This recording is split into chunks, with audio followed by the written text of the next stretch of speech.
Swing and a shot to center. Ferrario with a lightning bolt. Prieto scores, and the Cardinals are back in front. Swing and a fly ball. That's deep right center. That is down. One run scores. Here comes Herrera. He's around the bag. He is going to score standing up. Burleson having a huge series. And a shot to left. Walker a hit. Burleson's going to score.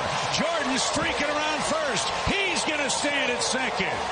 Audio courtesy of Cardinals TV. They get it done. They win 2 out of 3, beating Wheeler and Sanchez just the way they drew it up, Alex. Had that on my bingo card. Andrew Painter, no chance. Audio courtesy of Cardinals TV. They didn't beat him. They didn't beat that crap reliever that came in relief of him, who was going to wear it no matter what. But that doesn't matter because these Cardinals, you just can't kill them. They are the cockroach that will not leave our house. They find a way through the nuclear desert to make their way back. And then they multiply and they, create more cockroaches? I don't know how, Alex. Gross. They are a couple games back of a playoff spot. We have to take this seriously now. Oh, man. I know. Honestly, I'm glad. It's fun. It's interesting. It's crazy. It's insanity. That Phillies team's a fraud. I'll tell you that right now. I will not be betting on them in the playoffs. That was kind of my thought watching it. It's like, look, as much as this is exciting, I'm done believing that the Phillies are a playoff team that could do some damage in a World Series. They legitimately have a couple of things that strike fear. They got a really good 1-2. And then they got Harper and Schwarber. Yeah. They have 4 players that are interesting. Yeah. And then the rest of their team is mostly pretty bad. Yeah. Or at least average, and you don't have any real concerns about them being the ones that are going to beat you. The Padres scare me more than the Phillies. I agree. The bullpen's dominant once you get to it. Starting pitch is not too great, but they've gotten more scary of a lineup than what the Phillies present I've right now. said all year long, I don't believe in the Brewers. I believe in the Brewers more than that Phillies team. Oh, yeah. Because they've got the 1-2 in their rotation. Maybe not quite at the same level as the Phillies, but close enough. And they've got a much deeper lineup than what the Phillies bring and a better bullpen than what the Phillies bring to the table. So with all of that, yeah, I'd trust the Brewers more. Alex, we mentioned this, though. That's your competition for a wild card spot. Yeah. It's them and the Diamondbacks. And the Marlins are somehow still in this thing as well. I think I might trust the Marlins more than I trust the Phillies right now. I mean, what are we doing here? How are we feeling today as you wake up? It's Thursday. It's my Friday. I'm off tomorrow. My family's coming in town. Excited to hang out with them this weekend. We'll be watching the Cardinals versus the Cubs up at Wrigley. Not going there, but watching it on television.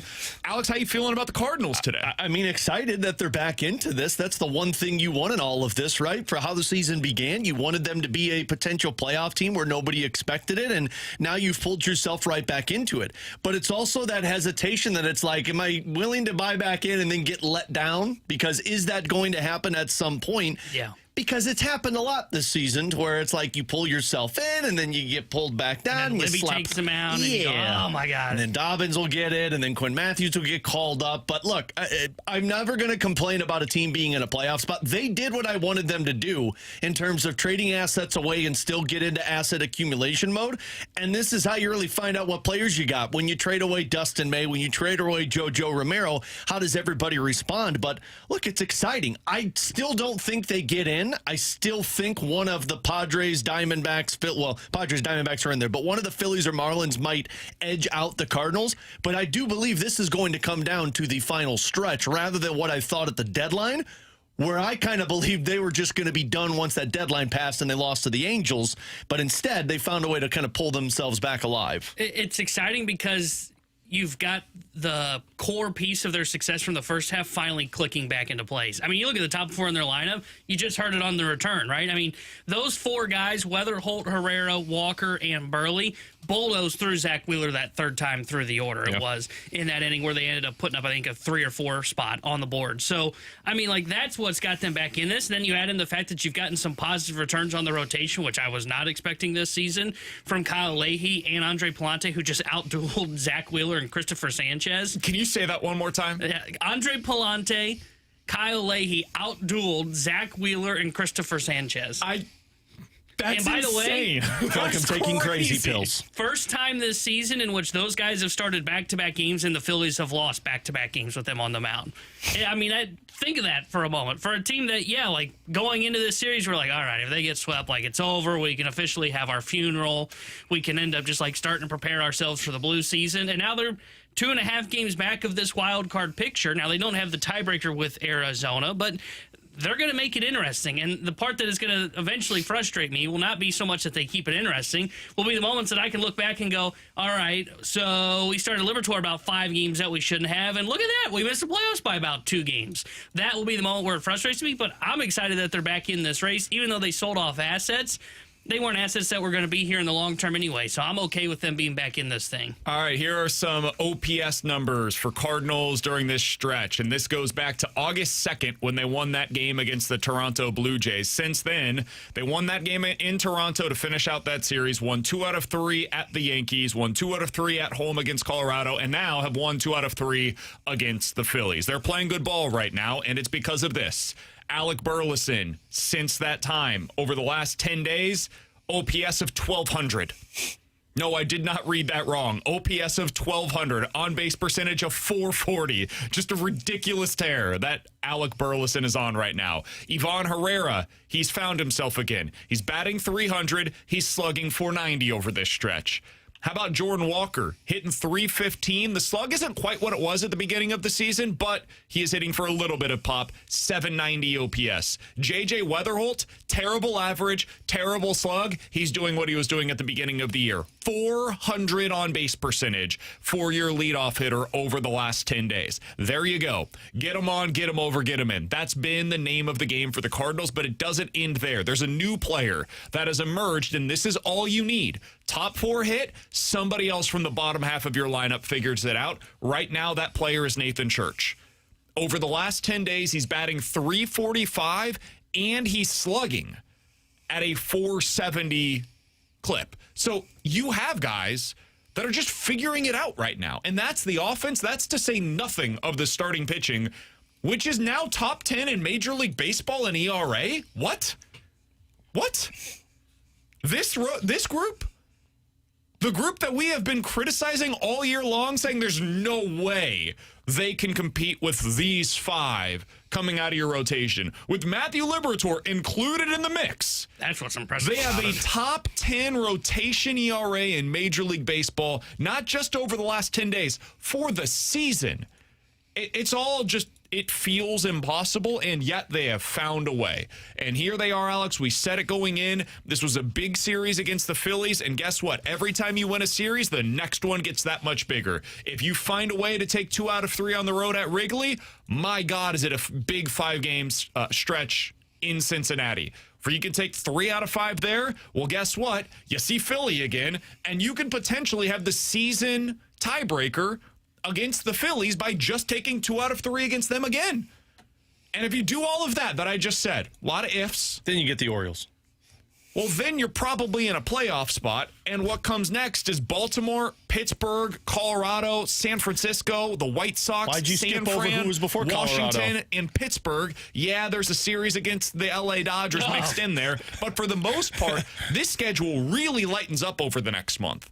You just have to get through what is effectively the next 10 days of your schedule. If you can do that, you win most of them. Boy, is this team right back in the mix. Yeah. What a ridiculous and absurd and crazy season this has been. You said the word. That's just how I feel. It feels impossible. I mean, yeah, people are on the text line saying you guys said they were going to be below 500. And I believed it.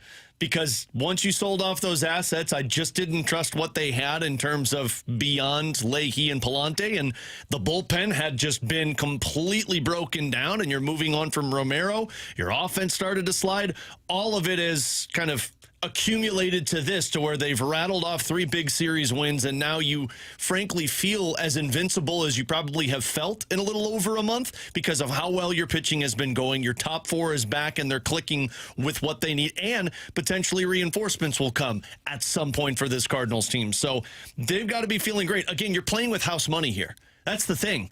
Everybody assumed this was going to be a lost season. So the fact that you're in this spot, and let's say it goes down to that final stretch, and for some reason you get to the last 2 weeks of the season and it doesn't go well and you miss it. Man, not one person is going to be crying or upset about that like they would have been a year ago or 2 seasons ago. And that's because of the core that you've developed. That's because of how intense that this season has gotten. And frankly, I think there's going to be a lot more confidence in the manager at that position if you get to that point to where you're sniffing the playoffs at the end of the year. This is best case scenario, right? Well, best case scenario would be making the playoffs and winning the World Series. Well, I mean, like the season, you've had good returns on your core players. It feels like they've got something now with Walker, Weatherholt, Herrera, and Burleson. That feels like a core you can build around. Mm-hmm. It feels like, at this point, Andre Palante, Kyle Leahy, Michael McGreevy, you feel good about them at least for 2027. You've got Quinn Matthews, Hunter Dobbins that can add their way to the mix, and maybe most notably, the guys down on the farm, all of the arms that you were excited about, they've all at least given you reasons to believe that they can be something in the future as well. Yeah, the bullpen ain't great, but whatever. That's the last thing you typically see a contender fix as they get into their contending window. They sold at the trade deadline, got some legit assets in return for it, and now they're still in the playoff mix. Mm-hmm. So when you add all of that up, I don't know that you could have really asked for more as a Cardinals fan this season. This is truly probably the best way that it all could have come together. And it gets you excited about what 2027 can be. Now, unfortunately, we don't know if there's going to be a 2027. So baseball, get your acts together, please, because we'd love to see it here in St. Louis. No, I want a cap. But if you're a Cardinals fan, I would imagine most fans are excited about this today, right? Yeah, this was best case scenario. And especially, like, for me personally, I wanted to see them trade those assets to go get something. And you not only got something, you got a couple of massive pieces for your pipeline to catapult you at least for a couple of outlets to number 2 pipeline in all of baseball. But you're still in this race. And whether you want to say it's because the National League is weak beyond the Dodgers and the Brewers, that's fine. You're still getting in. You're still a playoff team. And I think the bigger thing is what you said, BK. You got your core. Because if you'd be doing this with a bunch of guys if you'd be doing this without Jordan Walker doing what he's doing, I don't know how we'd be feeling because you're still searching for that big bat, and maybe we're calling it a fluke. The fact that those 4 are doing what they're doing right now, that's why I think this is the best case scenario. It would feel more empty if you were doing this on the back of an expiring deal in like a Sonny Gray and Dustin May. And Wilson Contreras. Or if you were doing this on the back of Wilson Contreras, who's probably not going to be here the next time you're winning. Or if Brendan Donovan was still here and he was going into a walk year in 2027 and we were all talking about, well, are you going to keep him or are you going to trade him? What's the plan with him? Like, all of that would feel more fleeting. But the way that it is currently coming together, it feels more tangible and more long-lasting. And that is something that's fulfilling if you're a Cardinals. I would imagine, at least for me, I am enjoying it. I think most Cardinals fans feel that same way, but maybe that's a misread by me. I don't think it is, though. I also feel like it's kind of nice being in a playoff race, and if you make the playoffs, going into it with no expectations versus in the past where it felt like it was World Series or bust, you put so much pressure on it to where, like, let's say they get in. Again, you're playing with house money. So you're not going to be upset if they get beat in 2 games against their opponent in the first round or they make it to the DS and lose in a sweep. Man, you didn't even belong there, but you still found a way to get there, which gets you more excited for the next year. T-Bone, I've been consistent on this. I have always said, like, I think that the playoffs have value. I like getting in, even though it's not sexy to get in and see what happens. I do think that is a model that works. I would like to see them give themselves a better shot in the future, and I think that's what the criticism was justified for in the past with the Cardinals.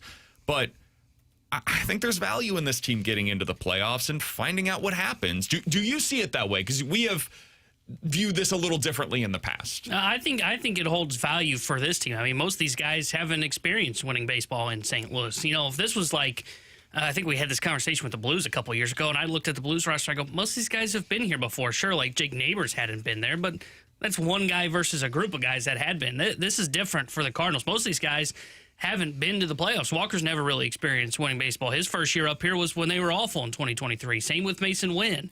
So I think there's actual real value in it, and I think for Cardinals fans, I know a lot of the time they, like when we would talk around the trade deadline of, hey, maybe they go out and they buy, and Cardinals fans would say, that's what we used to do in the past of the small buying at the margins, and then you just hope that you get in and see what you can do.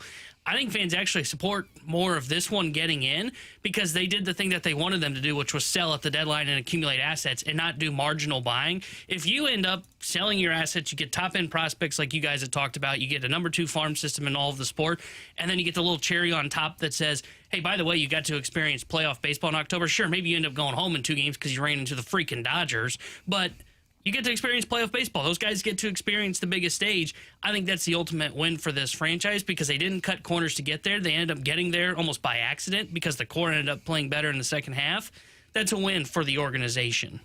Cardinals off today, back in action tomorrow. They'll be in Chicago against the Cubs for a 3-game set at Wrigley Field. They are now 13 games back in the division. You can write that off. That's not happening. But the more important race, 2.5 back of the Diamondbacks and the Phillies, who are currently tied for that 3rd spot in the wild card race in the National League. They are both just 1 game back of the Padres. So it is now a race for 2 playoff spots between the Padres, Diamondbacks, Phillies, Marlins, and Cardinals. Those are the 5 teams all within 3.5 games from the top to the bottom of that mix right now.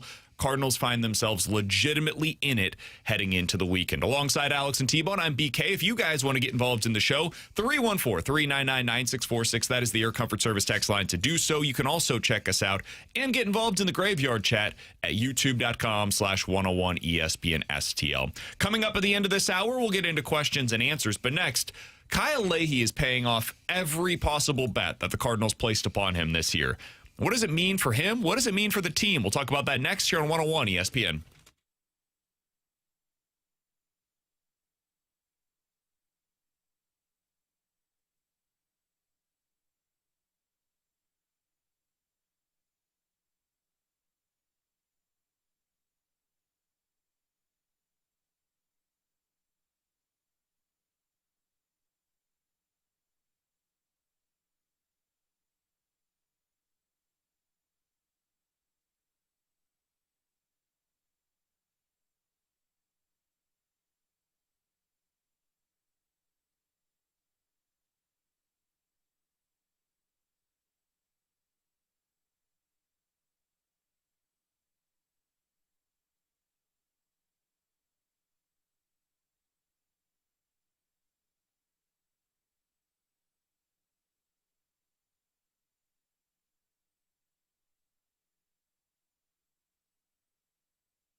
I owe Kyle Leahy an apology.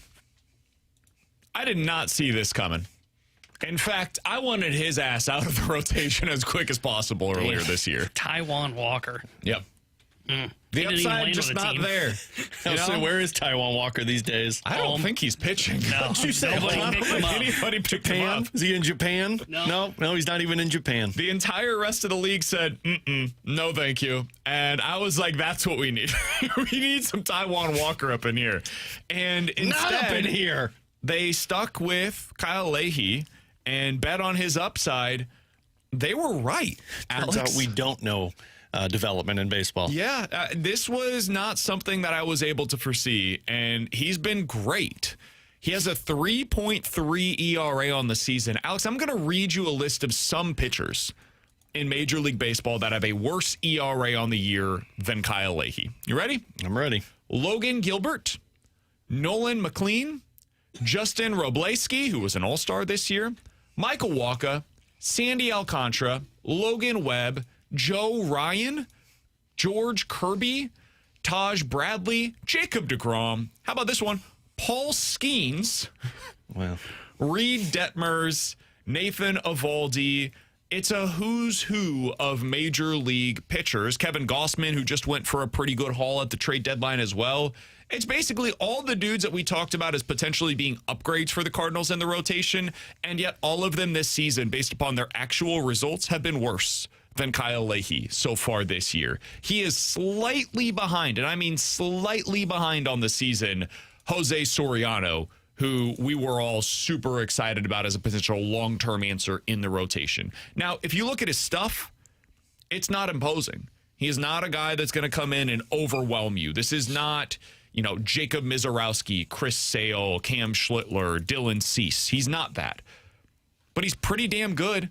And for all of the same reasons that we've bought into Michael McGreevy with his arsenal and what he's able to do to keep guys off balance, he's been able to do that so far this year, all the way to a tune of a 3.3 ERA. What have you made of Kyle Leahy's performance this year and what it means for the Cardinals moving forward? So that's the part that I think I've taken more from. And look, it's been awesome for Leahy, and I hope he continues that because, man, if they found a diamond in the rough like this that could be a 3 in your rotation, I mean, that's massive for the Cardinals. But more so than anything, I'm back to trusting this pitching staff again. And there for a long time, I never trusted them. I didn't trust them to bring guys in and get the best stuff from it. I didn't trust them to develop the players through their system to come up and provide the assets to get them through a baseball season. And now with Leahy on top of Andre Pallante and what we saw from Dustin May. Now, Matthew Liberatore is a little bit of a different story here, but I'm back to trusting this again. And by no means am I comparing the two. I'm just going to go off of the last time I trusted some type of pitching staff. This is the same way we felt with Dave Duncan and Tony La Russa, to where every time they brought somebody in, I'll never forget, I think I was in high school still, they signed Sidney Ponson, who was coming off of a terrible season with the Baltimore Orioles. And I'm like, well, this guy was in a Cy Young conversation 5 years ago. Yeah, they could get him back to it. Now, they didn't, failed miserably, and I think they cut him in camp. Oh, way to bring up that example. No. But I'm going off of a group that every time they brought somebody in, and you just go through the list of guys, like Kyle Loesch is the one that comes up all the time for me. They bring guys in, and they say, we can fix whatever this is, or we can get you back on track. And, man, they are showing that this season. I know it's one season, but where you think of where Leahy was earlier this year or even last year, where you think of Pallante was last year, where you think of Dustin May was last year, there's 3 guys that had really good stuff for you this season, and I credit that to the pitching staff. I go back to, the Tyler Lyons era, even, for the Cardinals, right? That 2013 to 2015 stretch where it's not just those guys that you're talking about, the veterans that would come in and would seemingly be the best version of themselves. It was also guys that kind of came out of nowhere and didn't necessarily have this massive prospect pedigree, were late round draft picks, and just they fit into a spot where the Cardinals needed that out of whoever that player was in that given season, right? And Tyler Lyons was one of those guys where in his Cardinals career, he had a 4.0 ERA and gave them 270 innings. It wasn't a ton, but he gave them what they needed. And he always kind of fit whatever it was, whether it was a spot start or a guy coming out and giving them length in the bullpen. They just always had that kind of a guy. And that's what they're doing now again. It seems as though they're starting to produce players like Tyler Lyons that outperform whatever the prospect analysts thought they were going to be. Kyle Leahy's one of those guys. Now, he's better than what Tyler Lyons was, but he's a guy who was not expected to be much at the major league level, broke through one season at the minor leagues, became a good reliever for the Cardinals, and they said, you know what, with how many different pitches he has, we actually think there might be something here. They try it because of the situation they're in, and not only did they have something, T-Bone, they might have a guy that profiles as the next Seth Lugo in Major League Baseball. What would that mean for them if your comparison, which you've made a number of times here on the show, and I kind of poo-pooed to be honest. Shocker. I still Dan poo-poo ends it. in a Y. Yeah. Became poo-pooing on a T-Bone You idea. also said idea. that Nolan Gorman was going to have 35-plus home runs, and this was going to be a top look, five. And Max Sponson, I think, was bullpen supposed in to be Major an League elite baseball closer this year. Look, Yeah. I kept Kyle Leahy in the rotation, okay, guys? Let's just say you kept him in 1 by for omission. 4. You kept him in by omission. 250 is a solid batting average in this modern era. I look at Kyle Leahy, and like you said, if he becomes a number 3, I think it's huge for the Cardinals because you don't have to go out and try and pay for that guy. Because if you go out and try and pay for a number 3, you're spending $200 million, $150 million, and like on a 5 or 6 year deal. And now you're talking about a guy that's going to be cost control. And though, yeah, he's a little bit on the older side, it's just because he came up as a reliever. I think pitchers typically age more gracefully than hitters, right? I mean, with a hitter, you're talking about the eye starting to go a little bit, and then they have to start to sell out for pull side power, and it all just disappears within like 3 or 4 years. Look at like Seth Lugo, for example. Lugo's still pitching. He's not been as good this year, but he's still pitching as effective starter that teams would have coveted at the trade deadline if it weren't for the Royals saying we can't get rid of this guy. He's 36 years old, and he's been a good pitcher for most of his career in 11 years. So he also outperforms a lot of the underlying numbers. And Yeah. it's been for multiple seasons now. You look at his fielding independent numbers over the last couple of years in particular, it hasn't necessarily been pretty, but he's found a way to outperform those, and I think it's because of what you've always said, which is guys are just uncomfortable. They're off balance when they're in the box against him because he throws everything, and you never know in any count what you're going to get. And if you can do that and you can locate it, that's a big second piece of it. You're going to have success at the major league level. Seth Lugo now, since 2022, this is a 5-year stretch, has a 3.7 ERA in almost 700 innings pitched. That'll play. Yeah, you'd take that in a heartbeat if that's what ultimately Kyle Leahy becomes, and that's a mid-rotation starter for a good team. yeah, and again, he's the guy that I think this would be the same of Lugo. And now I know he wasn't this 2 years ago. I think it was when the Royals made the playoffs. He was asked to be more of like a 1 or a 2. Yeah. I think that's the kind of guy that you would love to have start like game 3 for you in a playoff series, right? Because you would feel like if everything goes for him well, he's going to give you 5 to 6 solid innings, and he's going to strike out probably like 7 to 8 guys. And I think that's about what you need. I mean, you look at Brandon Pfaadt in that 23 postseason run for the Diamondbacks. That's basically what he did. He went 5 innings, gave up like a run or 2, kept you in the ballgame, but he struck out like 8 to 10 in those outings. That's what you need from this spot. And I think that's where Kyle Leahy is going to be for his career. The strikeout numbers, like if you look at the Baseball Savant, like there's a tool on there where you can compare pitchers. And I've got Lugo's 2024 season up for his percentiles. It looks just like Kyle Leahy's. There's a little bit numbers that are a little bit better than Leahy, but not in a significant way. Lugo had a 3 ERA in 24. And by looking at this page, I would look at this and it was a blind test. I'd go, no, that guy didn't have a 3 ERA. No way. But he did. And you wouldn't have bet on it for the next year either. You would have projected forward and said, well, this can't sustain this way. And it did. Yeah. The next year he was good as well. And again, I think it just comes down to the fact that he throws 6 different pitches. And he can go to any pitch he wants. He's got the location, which you said, which is a big key to this. You can't have 6 pitches and not locate them. Because Michaelis was that, and then he forgot how to locate stuff, and he got absolutely rocked. And then he leaked it over the zone a little bit more, and then he really got destroyed. So I think this is huge development for the Cardinals because, again, you don't have to go out and pay significant dollars for this. I mean, you can look at like guys like, I would call Eduardo Rodriguez more of like a 3 than a 1 or a 2, and the Diamondbacks gave him $125 to $150 million. Okay, well, Leahy's going to make like $4 million in the next couple of years. That's a huge win for St. Louis. Now, you have to develop the 1 or 2 or go out and get the 1 or 2. Otherwise, you're going to ask him to be more than what he actually is. But developing this in year 1 of your rebuild is a huge success. Mentioned this yesterday with Palante. It also exists for Kyle Leahy now after his performance yesterday.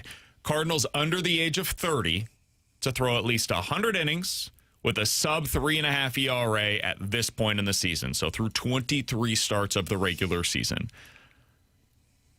Kyle Leahy and Palante have done it this year.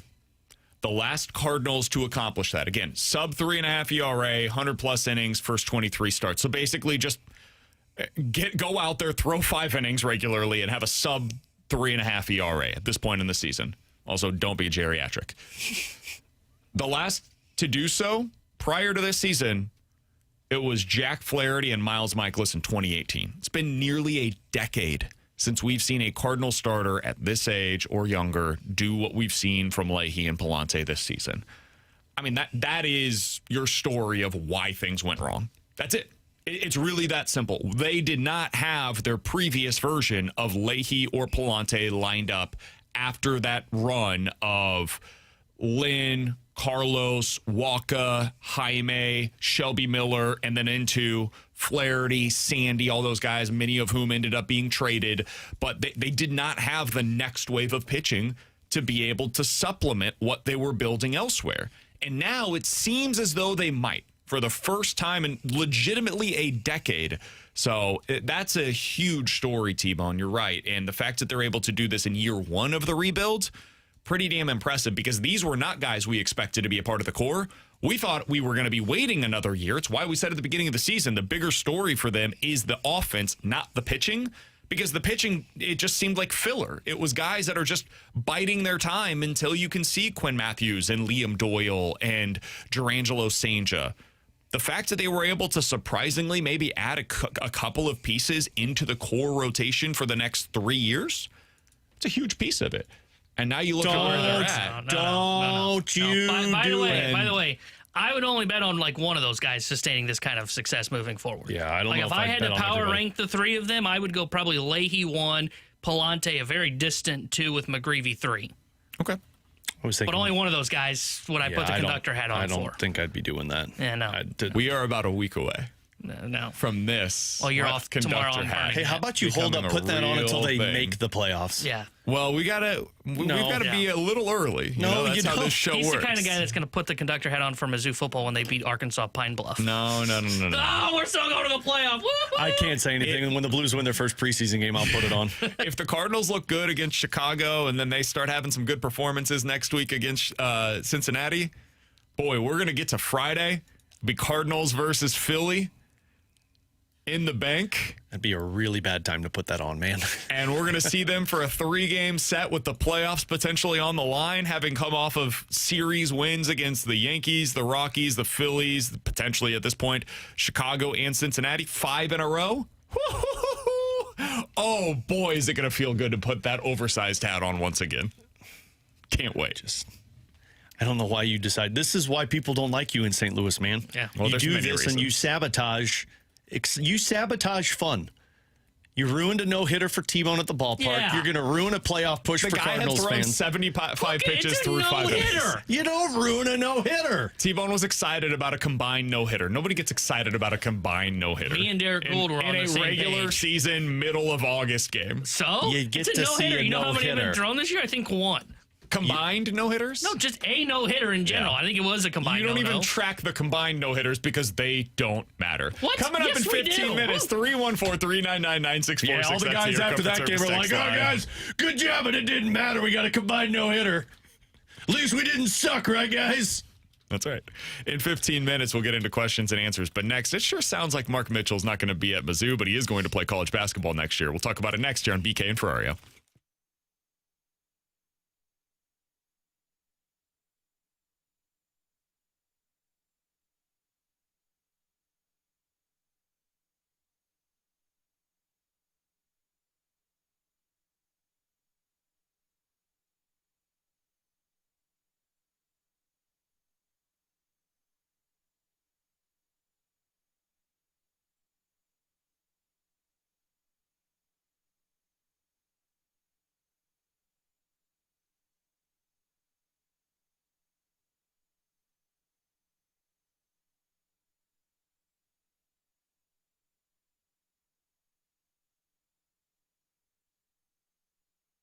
Alex Ferrario back with you to talk about my friends over at Classic Air Care Heating, Cooling, Plumbing, and Electricity, a company that has been making people comfortable since 1926. And when it comes to your HVAC system, there's the time to call them, and it's typically around now in the summertime where you've still been dealing with this heat. That unit's been working overtime for you and the family, and maybe it needs to be checked out. Maybe you've been having issues, or you've just been hoping and praying that it gets you through the hot summer.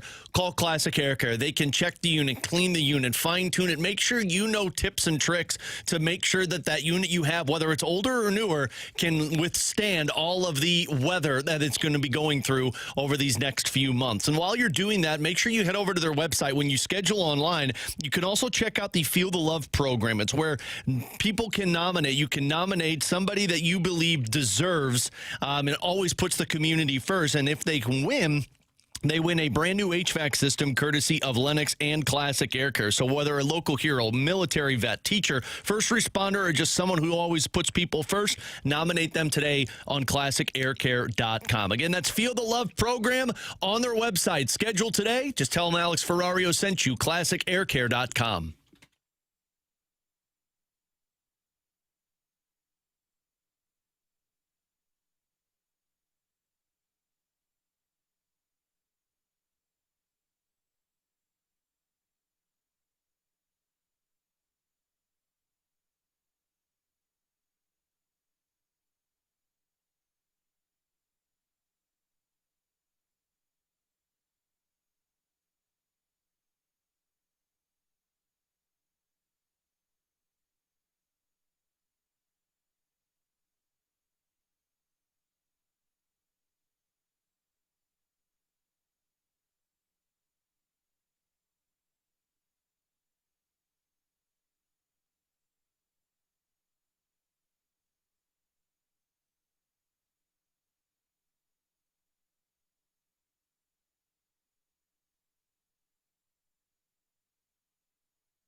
Tanner Hendrickson here with the Sports Center update brought to you by Universal Windows Direct. Cardinals beat the Phillies yesterday 7-1 as they take 2 of 3 from Philadelphia. They are off today before they start a 3-game set at the Chicago Cubs over the weekend. 1:20 will be first pitch on Friday. Matthew Liberatore will be on the mound for St. Louis tomorrow. The Sports Center update was brought to you by Universal Windows Direct.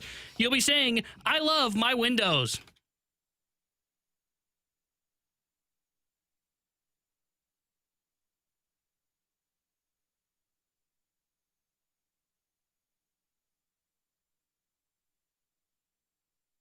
Alongside Alex and T-Bone, I'm BK. Got the alert yesterday, Alex. Mark Mitchell gonna have a court case this morning. Uh-oh. I found the location to be somewhat interesting. This is in Missouri, right? Nope. Jefferson City? Louisville, Kentucky. Got an update on that court case earlier Dennis today. Gates This is taking a from trip. Kentucky Sports Radio. Take a listen. We are here in downtown Louisville, the courthouse. Mark Mitchell's hearing for his push for a 5th year of eligibility and a potential move to the NCAA transfer portal, setting up a possible move to the University of Kentucky as a Wildcat to wrap up his college career. This is KSR's official rapid reaction. We don't have a reaction because there's nothing to react to, unfortunately. The hearing got postponed to tomorrow. Yeah. So we're going to be back here Friday morning, 11 a.m. for just do all of this again. Let's try it one more time, run it back. Not fun. Big waste of my time, but that's okay. It's okay. Go Cavs. Yeah. So that was your update. Your update is that there is no He was update. a little passive-aggressive. Mark Mitchell is asking for the ability to get another year. Even though he didn't enter the portal, he's asking to be able to enter the portal and play for a different team at this point in the offseason. Alex, my guess, my assumption, my belief is that Mark Mitchell, if he plays a fifth year this year, it'll probably be at Kentucky. For those that aren't familiar, Mark Mitchell was a Mizzou basketball player over the last couple of seasons, and he was a very good Mizzou basketball player over the past couple of years. This past season, he averaged 18 points, 5 rebounds, and 4 assists per game. He was one of the best players in the SEC, and if he goes to Kentucky, the expectation is he will make about $6 million to play for the Kentucky Wildcats this year. Good for him. I know there's going to be Mizzou fans that look at this and say it changes the way that I view Mark Mitchell. It changes the way that I remember his time at Mizzou. That's more than fine if that's the way you feel. I won't feel that way. This is a weird situation. I sympathize with his current situation. No, but like if he knew in March that he was going to be eligible to play in 2026, I think he'd be back at Mizzou. I think Mizzou would have handled the offseason differently. I don't think they would have had the money to spend on him? They wouldn't have brought Bryson Tiller in. They just wouldn't have brought in the guy that they did from Kansas, and then they'd give that money into that roster spot to Mark Mitchell instead. But they brought in Bryson Tiller. And it's kind of tough for you to go to Bryson Tiller and say, hey, we sold you on this thing, this idea, this role, and actually you're going to be a backup for us. You're going to be making, I would assume, a few $1 million to sit on the bench and be the 7th player in the rotation this season. I'm going to guess Tiller wouldn't be overly thrilled about that idea when he gave up the opportunity to go to other big-time schools to play at Mizzou. That's not the only reason. There's also roster spot situations. There's the $6 million of it all that Mizzou would have to find a way to find at this point to match the offer from Kentucky. It just sucks, man. It sucks that this is what it's come to for teams across the country. Mizzou's not the only one that's in this spot, but they're probably the most high profile because of how good of a player Mark Mitchell is. Most players as good as him don't play 4 years at 2 different schools and still have this year of eligibility. Really, one of the only other guys is Robbie Avila, who we haven't heard any updates on. So it sucks. It's unfortunate, but good for Mark Mitchell for going and making his money at a different school.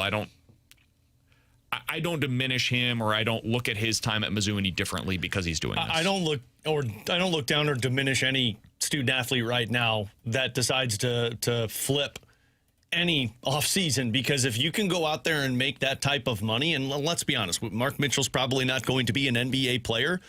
Man, make as much money possible as you can because of what this NIL and everything that's in front of you in the program. If it allows you to go make $6 million and it means you have to plead your case or it means you have to flip to a different school, so be it, man, because this is the most money you're going to make in your career if you're not going to the next step out of college athletics. So I'm never going to look down on these guys to take advantage of what's in front of them to make as much money possible, because it's continuing to evolve in college athletics. I mean, hockey has it now with basketball and football. If it's there, go grab it for you, because you're setting your future up the best way you possibly can. And it is my understanding that he took less over the last couple of years to be at Mizzou. Yeah. And the fact that he took less then and is now going to be able to go out and get his money in what is probably his final time to get that kind of a payday. I don't think Mark Mitchell's a future NBA player. I think he's a good player, probably could have a successful overseas career if that's what he wants to do. But this is the big payday, right? Like, you get $6 million. If you invest that right, you never have to really work another day in your life. Your family, your life and your kids' lives are set up for at least the next decade. And you can, start your own business with this kind of seed money. If you have $6 million to spend, like, you could buy yourself a house. You could buy your parents a house. You can pay for the beginning portions of whatever your business is that you want to go into. And you could start something that's longer lasting because you made this decision financially to benefit yourself and to really do something in a selfish way. And I don't say that as a a derogatory statement towards him, saying that because you have the opportunity to do that. You have the right to do something selfishly and to really put yourself first for the first time in your collegiate career. So good for him. Again, it sucks. I wish he could come back to Mizzou. I want nothing more than to see Mark Mitchell play with Jason Crow Jr. this year and for Mizzou to be a legit title contender, because that's what could have happened if he came back to Mizzou. But that's not the reality that we live in here, and college sports are a mess right now, and because of all of that, it's leading to something like this. So I think he's probably going to win this court case. My guess is he'll probably end up playing for Kentucky this upcoming year, and Kentucky will be really good in part because he's playing for Kentucky. Yeah, and like you said there a minute ago, it's just unfortunate circumstances for Mizzou, because Mizzou would love to have him back. They couldn't have planned on the fifth-year eligibility thing going this direction, right? Like, I mean, we're all excited that the NCAA is finally trying to lay some ground rules. Now, we'll see if it even holds up in court beyond this year when we're talking about this, but they couldn't have foreseen this coming. Same with SLU, for example. They couldn't have foreseen that they could possibly have a chance to bring Robbie Avila back. Same with Illinois. I think there's a chance if Boswell wants to, he could argue for a chance to come back and play for a fifth year. I don't think he's going to, because I think he's got to deal with Charlotte in the G League. But you can't plan on that kind of thing if you're any of these schools. And that's where this really is kind of thrown a wrench into everything, is trying to figure out, okay, well, are these guys allowed? Are these guys not allowed? Well, you couldn't plan for that when the first transfer portal opened. Now there's almost a whole second window that has become available. You screw yourself up more if you plan for it to be there and it's not there, and you don't have that roster spot. I don't think, now maybe you've read something else, I don't think Kentucky left the roster spot open in the event of this occurring. I think they just happened to miss out on people that they wanted and had this spot available. The other thing is they've just got more money. Yeah. Like, I don't think this is about roster spots. I think Mizzou would have figured out a way to make the roster spot work. I think this is about, they have $6 million to spend potentially. And I'm just saying that number because that's what's been reported out there. Maybe it's bigger, maybe it's slightly less, but that's the number that's out there right now. They have $6 million and Mizzou doesn't. Can you blame Mizzou for not having $6 million to spend after already putting together their roster? No, I don't think that's a reasonable thing to be upset about. Now, if this all came down to the NCAA decided, hey, if you have a roster spot, you can take these guys, and if you don't, you can't. In that case, I think it would have been reasonable to be mad at Mizzou, because you could have not taken that 15th player that's not going to see the court this year. That could have potentially changed things. I don't think that's what this is about. I think this is about money. I think Mizzou doesn't have the same money. This is a guess. I think Mizzou does not have the same money that Kentucky has. I think it's a reasonable belief. And because they weren't able to ultimately match the offer, he went to the highest bidder. I think that a lot of us can also relate to that. If we were in the spot that Mark Mitchell's at, where he was suddenly awarded with something that he never foresaw, he did not believe that he was going to have another opportunity to play college basketball, and suddenly you're in the mix of like a true free agent type of status, and one of the greatest basketball programs in the history of the sport says, hey, you can come play at what is basically a cathedral for college athletics, and you're going to make $6 million to do so for one season. Go ahead and turn that down. Yeah. Please, by all means, go ahead and turn that down. If I'm Mark Mitchell, I'm probably not. I wish I could, but I don't think that I could do that unless the spot that I've been at the last 2 years can either match or exceed that offer. And Mizzou just wasn't going to be able to do that, most likely. Look, dangle $6 million in front of me. I'll do whatever I have to get it. Whatever I have to. By the way, I was on the Mizzou website earlier today for their Hill seats, which went on sale today at 10 a.m. I was quite surprised when I saw what the ticket prices were. They had not released this publicly prior to today when they went on sale. I was in the queue, waited about 10 minutes, got in, and I figured, these are probably going to all be sold out. And then I saw the ticket prices. I was like, I see why they're not sold out. So for the Arkansas Pine Bluff game, this one's not bad. $45 per person. All right, cool, no problem. Troy, $50 a person. Great. I think that's reasonable. Then you get into the SEC portion of the schedule, and this is, again, for GA, general admission. You're sitting on a hill, either on a rock or artificial turf with a bunch of students.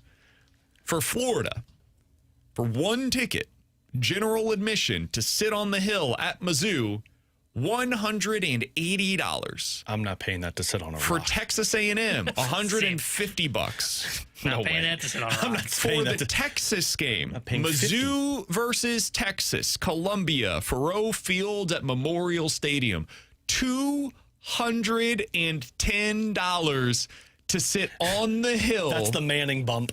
against Arch Manning Sit on a and rock Cam for free. Coleman and Ray Wingo. Against Kentucky, $90. Okay, cool. And then against Oklahoma, $120. I'm just gonna That's all general admission, man. I'm just gonna grab a rock and roll it into my house, and I'll put it in front of a television, and I'll sit on that for free. Ooh, baby.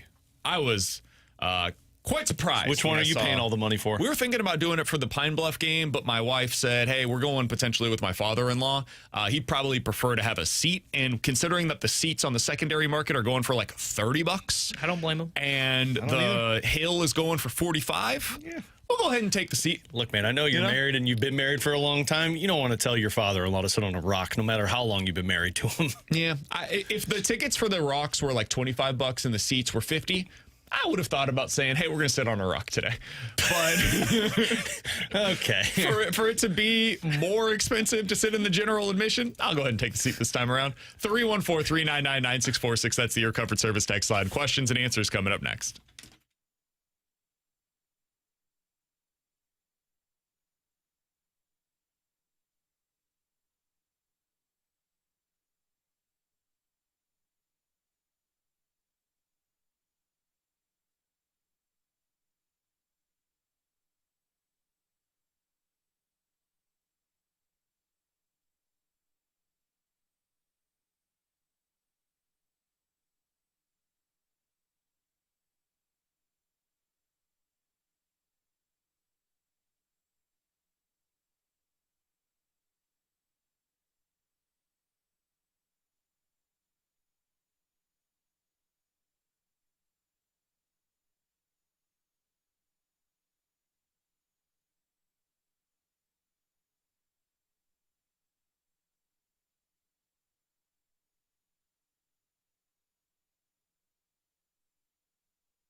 314-399-9646. That's the Air Comfort Service text line for questions and answers from the 314. Guys, if the Cardinals made the playoffs, how would you structure the bullpen and the rotation? Boy. Oh, boy. Well, what a time to be alive. Libby's not pitching.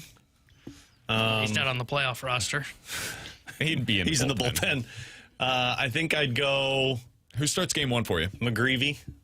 Interesting. I would not have him starting game one. I'd go Palante game one. Really?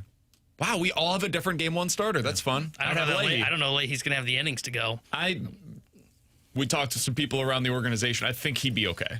I'd still go Palante game one. I would go Palante 1, Leahy 2. I'd go McGreevy 1, Palante 2, Leahy 3. I'd go, interesting, Leahy 1, McGreevy 2, Palante 3. Because I would want Palante to be available out of the bullpen for game 2 in the event that I need. And Quinn Matthews 4. Quinn would be in my bullpen. Yeah, he'd be probably my top lefty coming out of the pen if he pitches well down the home stretch. Bullpen-wise, I like how you structure that. That's why I don't know if Libby would make it. I mean, they may want to carry. I think Ferguson goes out and you put Libby in. Yeah, I'd have Libby Ferguson in probably I'd doesn't make the playoff roster. I'd probably carry Ferguson. Are you kidding me? Yeah, he had 2 bad games. I'm assuming that he's not going to walk every batter he sees. 2 bad games is giving up like 3 runs or something. Libby's had 3 walks in back-to-back appearances. Libby's had a bigger sample size, and he is still in the rotation. Yeah, bigger sample size in a bullpen where he was good. No, yeah, but I don't know that his stuff plays that way I can't anymore. believe I just heard Caleb Ferguson come out of your mouth. Cooper Jerky. Jared Schuster. Dude, stop it with the jerky I'm not kidding. I would really consider it. Bryson Motts maybe gets a chance. No, I don't think he would. I wonder if they call up Cooper Jerky as their 28th man for the September. I think it depends on what they want to do with him next year.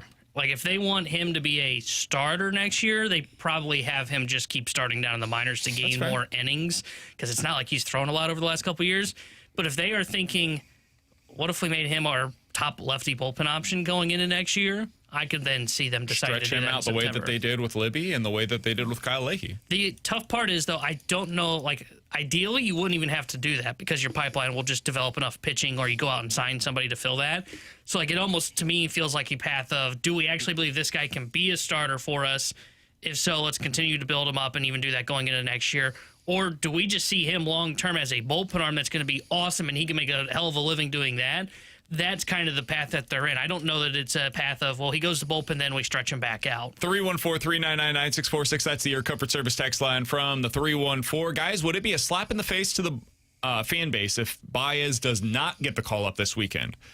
No, I forgot about this, but there's 130 at-bats, which is a limit for your rookie eligibility. So it's 45 days and fewer than 130 at-bats. If they played him every day down the stretch right now, and it would truly have to be like basically every day, and not get pinch hit for late in games, they would potentially go over that. So that's going to be the thing that they probably use to avoid it.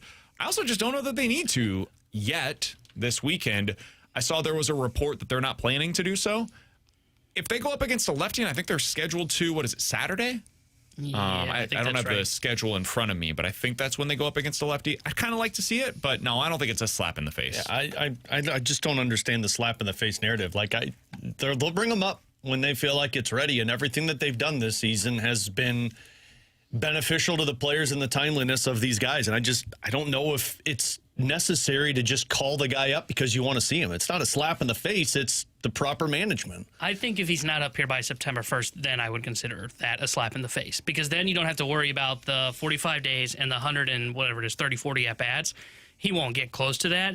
And I don't know what else they're looking for him to do at AAA level, right? If they're like saying, well, we want him to cut down on his strikeouts, I hate to inform you, I don't think that's going to happen. So that's when I would consider September 1st, he's not up here when rosters expand. To me, that would be a slap in the face. From the 217, do you guys wear your team's gear at an opposing team stadium? I have Blues at Wild tickets for October, and I'm debating if I should wear my Blues jersey or not. Hell yeah, you should. Just hope they don't get killed, because let me tell you, like when I wore Illinois gear to Indiana football and they lost 70-7, that was a long walk down the stairs. Yeah, that's really awkward. You got to be prepared for both sides of it. Like, I'm going to Kansas City next week, and I'm going to the Royals game on Friday. I'll be wearing Cardinals gear too. It's Cardinals aren't in Cardinals game Cardinals games. BK wears Cardinals aren't playing. The Royals aren't hosting the Cardinals. It's like Royals Tigers. I'm going to wear my Cardinals gear. Oh, see, that I think is lame. Oh, yeah. That's lame? Yeah. No way. Your team is not playing, Yeah. and you wear their gear to a baseball game. Yeah, I think that's lame. No, that's not lame at all. Yeah, that's If you dumb. wear a I'm not hat, wearing- I think that's one No, thing. I'm Yeah, not don't be the wearing- weird guy no, that wears I'm a not- jersey of a team that's not even No, playing. I'm not wearing gear for two teams that I don't root for. That's fine. Wear a neutral shirt. No, wear the shirt that you're wearing today. I'm there as a baseball fan. Then As a wear Cardinals MLB. fan. Yeah, No. be Rob Lowe. No. Wear the MLB logo. I see that I Yeah, think is weird. I think if you're your lame team that is way. playing and you're on the Yeah. road, I think it's great to wear your own team's uniform, shirt, whatever. Yeah, like you look wear lost doing that. Yeah, if you're going to a game between like the Bulls and the Timberwolves and you wear Knicks stuff, I think that's weird. I think you're a loser. No, I think you're Yeah, I just agree. supporting your team and you're there to go explore the different arenas and ballparks. But then wear something then wear different. just you wear don't a have to shirt. wear a Why you gotta wear Cardinals a thing jersey? to a Royals versus Tigers game. Coming from the guy who brought Kansas City gear into our office today. Yeah, because I'm a Royals fan. Yeah, I know. And a We're Chiefs not in fan. a Kansas City market. I mean, I wore a Bobby Wood Jr. shirt to a Royals versus Cardinals game because the You don't wear it Royals on were air. playing. That still doesn't. I do. I have worn it on air. That is a different I wore it conversation literally than this. as we were talking about the Cardinals. You only wear the home team or the road team to a game. You can't wear a team that's not No, playing. I'm going to wear my Cardinals gear, and you guys can't talk me out. No, of it. you're right. We can't, but people will yell at you, ever been here before? Somebody said, I did that back at Kauffman when the Cardinals were good. The Royals fans patted me on the back, congratulated me on supporting a winning team. Well, they might do that for me when I go, too. Kansas City guys are very nice, apparently. Yeah, they also What understand. happened to you, man? Well, where do you want to begin? Coming up Hey, before we go, in- can I give you a quick update? Sure. We were not caught on AI by Mason McTavish pictures. It was real? It was real. Here it is on NHL.com. My boy is actually yoked. Well, we don't know. No, it's NHL.com, man. I don't know. Also, for Blues fans, it says in here, does he prefer lifting or cardio? And he says lifting. So I don't know if speed's going to be a factor this year. From the 636, BT called out a fan for doing this exact same thing, wearing a Cubs jersey last night at a Cardinals game. Yeah. BT, You gotta BT's wear. wrong. You gotta wear the jersey of a team that's playing, Or just wear anything else. I think a hat is perfectly fine. or be the guy that wears like an NFL jersey to a Major League Baseball game. That's a weird. little weird. That's weird. At least I'm supporting the right Why sport. is that different? That's the wrong sport. It's the wrong team. No, that doesn't. No, You're not going to support baseball. You're going to support the team that's playing. no, I'm going to support baseball and tour the ballpark. Then hit wear a Major ball. League Baseball. Yeah, then be Rob Lowe and wear the MLB logo on your hat. Coming up in about 15 minutes, we'll dive into some NFL quick hitters. But next, this list shows exactly where the Cardinals are at in their winning window, and it might be opening sooner than we expected. We'll talk about that next year on 101 ESPN.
Alongside Alex and T-Bone, I'm BK. So ESPN.com ranked the top 50 players in Major League Baseball earlier today. Have you seen this list, Alex? I have not. T-Bone, I know you have. How many Cardinals do you think made it? Top 50 players in Major League Baseball based upon what they have done in the 2026 campaign. I would say 3. Walker, Weatherholt, Burleson I'll put on there. There are 2. Walker, Weatherholt. That is correct. Who do you think was the top-ranked player from the Cardinals? I would say Walker. Weatherholt. Wow. At number 32 in Major League Baseball, I do too. J.J. Weatherholt. Ahead of Paul Skeens, ahead of Juan Soto, ahead of Nick Kurtz, ahead of Hunter Goodman and Bryce Harper and Michael Harris. Jordan Walker came in at number 45 in front of Fernando Tatis Jr., Wilyer Abreu, Julio Rodriguez, among others. What does that tell you? What is your takeaway from the Cardinals? 2 top 50 players in Major League Baseball. The number 1 guy on the team, J.J. Weatherholt. Number 2, Jordan Walker. I think you can make a pretty strong case. I agree with you, Alex. I think Alec Burleson should be on this list. I think it's kind of crazy that he's not. Yeah. But what do you make of this, that they already have, this year, 2 players on this list? I mean, that this rebuild is not going to be as long as we think it's going to be. Typically when you hear the word rebuild, what's the first thing you think of? 5 to 7 years before you're going to see a team be competitive again. And frankly, when you're going into a rebuild, you're looking for one of those players. You're hoping you can draft one of those players and develop them, which again goes into that 5 to 7 year window. The fact that you started a rebuild and not only already had the guy in your house, but could kind of evaluate him and kind of up his talents to Jordan Walker's level, and then just bring in a J.J. Weatherholt and it all of a sudden clicked that way. I mean, this rebuild now feels a lot like just a retool to where you're talking 2 to 3 years of it being competitive. And man, if everything goes accordingly, we talked about this. 2028 realistically looks like a season that you point to and say, man, their position players are set. They've got everybody in a position you feel comfortable with. Now it's about how did your pitching develop, and is that the time to go spend money or assets to bring in the missing piece that you need to open up that window? Yeah, I saw this, and it kind of reinforced what I had thought early on in the year and was saying of this window is starting to open up sooner than they expect. Because, like, I look at this, and I think you're right. I think both of you said, I think there's an argument for Burley to be in the top 50. And if it weren't for, honestly, a month and a half stretch there for Ivan Herrera, you could probably talk yourself into putting him into the top 50, and he'd probably be in the top 100 already, even though he had the slow start or that. Does it hurt him that he doesn't have a position, though? Not maybe. It would hurt him to get to the top 50, but I don't think it would hurt him to be in the top 100. Oh, yeah, I'm with you there. And that's where, like, I just look at this and go, that's the core 4 that we've been talking about. And, it's not a guarantee that those 4 guys are going to be this good 3 years from now, right? There's a chance that you could see Ivan Herrera, that month and a half long stretch he had where he was really cold. That could just be him in like 2 years, right? Where he doesn't hit for any power and he doesn't get on base and he just hits for a little bit of average. So I saw this list and it was a reminder to me of they are closer to the winning window than maybe some people think. And it's not time to just completely push chips in all the way, but it is time to start throwing a couple of chips into the middle maybe. And not just sitting on your hands and saying, well, we're going to wait 3 years for this pipeline to really start developing pitching. I think they are closer than they may think they are. I had a couple of takeaways from this that are a little more big picture. Mahomes Longbody says one of them tells me baseball is a year-to-year sport. Man, there's so much truth to that. Mm-hmm. There are guys that last year were outstanding and would have been in the top 5 in this list. I'm immediately thinking about, hey, what's going on over there in Seattle right now? Cal Raleigh. He's been one of the worst qualified hitters in Major League Baseball this year. Last year hit 60 home runs. That's weird. And that's baseball, right? Like, weird stuff happens where guys year to year, for whatever reason, just aren't the same dudes. Fernando Tatis Jr., he's in this top 50, despite the fact that for the first couple of months of the season, he was awful. And then over the last 6 weeks, basically, he looks like prime Fernando Tatis Jr. again, which is, again, strange and odd, but it's baseball. And that's just the way that the game goes. So that's one thing. Also, Pete Crow Armstrong is number 2 on this list. If you watched him in the second half of last year, you would have thought that he would have been one of the worst players this season. You watch him in the first half last year, again, he was among the best in the MVP conversation. And that's where he is once again this year. So baseball fluctuates depending on the year, the week, the month that you're watching. The other thing that I had on this, boy, is it a young man's game. Pete Crow Armstrong at number 2 on this list. Jacob Mizorowski is the top pitcher on this list if you put Shohei Ohtani into a category of his own. Bobby Wood Jr.'s up there. Christopher Sanchez. I don't know if you would consider him to truly be young, but he does feel kind of like a young breakout pitcher over the last couple of years. Junior Caminero is at 7. James Wood is at 8. Cam Schlittler is at 9. I just named the majority of the top 9 players, and they're all very young for the most part. C.J. Abrams at 12, Dylan Dingler at 13, Kevin McGonigal, 15, Bryce Terang at 16, Ellie De La Cruz at 19, Ben Rice at 20. The game's just going younger. Guys are better, quicker than you would typically expect, and I do think that is a good trend for the Cardinals if you are somebody that believes that they'll be able to take off and become a true contender sooner rather than later, and that is really building around your position player core. I didn't read many pitchers there. I think pitching, it takes a little bit longer, but from a position player perspective, dude, you can hit the ground running nowadays in Major League Baseball if you're the kind of talent that J.J. Weatherholt is, or hopefully Rainier Rodriguez is going to. And that's why 2028 is so intriguing. We talked about this off air and a little on air yesterday. Like, just go through it. If you think Rodriguez is there in 2028, if you think, and hopefully Jesus Baez is there in 2028, you've got Josh Baez in left field, you've got Jordan Walker, you've got Winn and Weatherholt and Burleson and Herrera. You're talking about one position, center field, and you've got a couple of outs with Ty Pete and a couple of others in your system. The other thing is, if you have that many guys that are good, it puts less pressure to get it right with center field. You can have somebody like Church and Perea. Exactly. And you can make it work. Or you can trade for a guy or sign a guy for $10 million. Like the next Harrison Bader, you can just go get him. That's what the Dodgers have done. You can trade for the next Tommy Edman. Again, that's what the Dodgers have done to be able to make it work that way too. Well, and the best part about that too is if you're clicking on all of those guys, you're cost controlled at that spot. Now you're paying some of them, maybe giving them extensions. But if you feel like pitching is slow to catch up to that, then you go out and add that pitcher. Then you go out there and say, well, let's go get the one guy and backfill it with people that are in our pipeline that are still developing. I mean, we were talking so much about Leahy and Palante and McGreevy and what Quinn Matthews can be. Maybe Liam Doyle's at that spot. Senja, Tanner Franklin. You can backfill it with those guys, but then you spend the assets to go get that one dude and say, cool, now we're ready to roll. Yeah, and the thing that you mentioned, the pitching, the thing that they need is they need a pitcher to land on this list. Agreed. Whether it's homegrown or they go and get them external, I don't really care. They need a pitcher to land on this list. Otherwise, it's not going to matter if you have 4 guys that are position players in the top 50. I mean, look at it. It's a tale as old as time. If you don't have pitching, you don't win in baseball. And I don't care how star-studded your lineup is. You have to have pitching at an elite level, and that's the one thing that they're going to be missing on this list. And that's the thing to where I'm fascinated to see, because I think now, maybe you guys will disagree with me on this, I think their position player grouping right now is ready to win.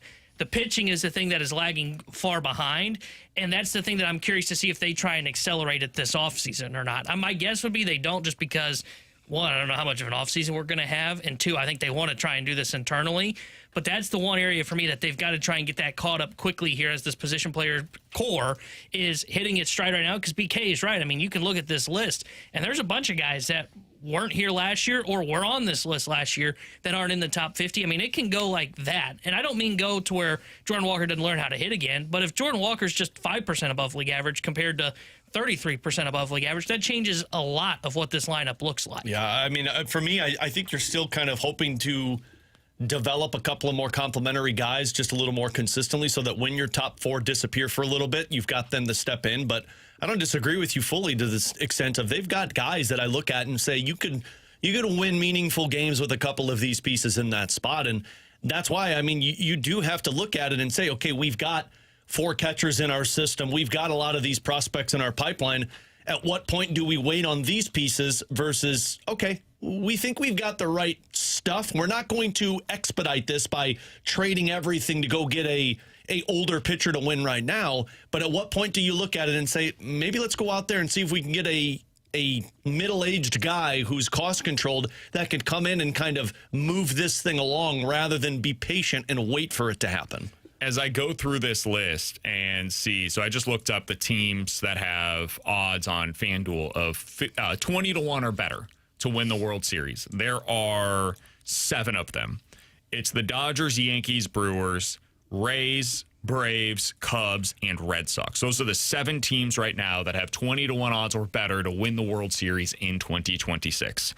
If you're looking at the pitching side of things, the Dodgers have Shohei Ohtani at number 1 on this list, Yamamoto at 18, and Skubal in the top 20. The Yankees have Cam Schlittler at 9. The Brewers have Mizorowski at 4. The Rays have Rasmussen at 38. The Braves have... I know they've got Sale. He's at, I want to see, number 10 on this list. I don't think the Cubs have anybody on this list. No, if I'm not mistaken. They've got PCA, and I think he's their only guy actually on the list overall. And then for the Red Sox, I know they've got Wilson Contreras. I'll see if they've got Gray's not on there. Any pitchers. No. I don't think he was. Yeah, so the Cubs and the Red Sox are the only 2 teams on this list that do not have a top 50 player as a starting pitcher. And I think a lot of us would, T-Bone, I know that's why you're skeptical of the Cubs, is you don't think they can win the World Series this year because they don't have the pitching. They don't have the starting pitcher that you can truly believe in. Now, the Red Sox have that guy. He's been hurt for a decent portion of the season. I also think it's kind of crazy to not have Sonny Gray on this list.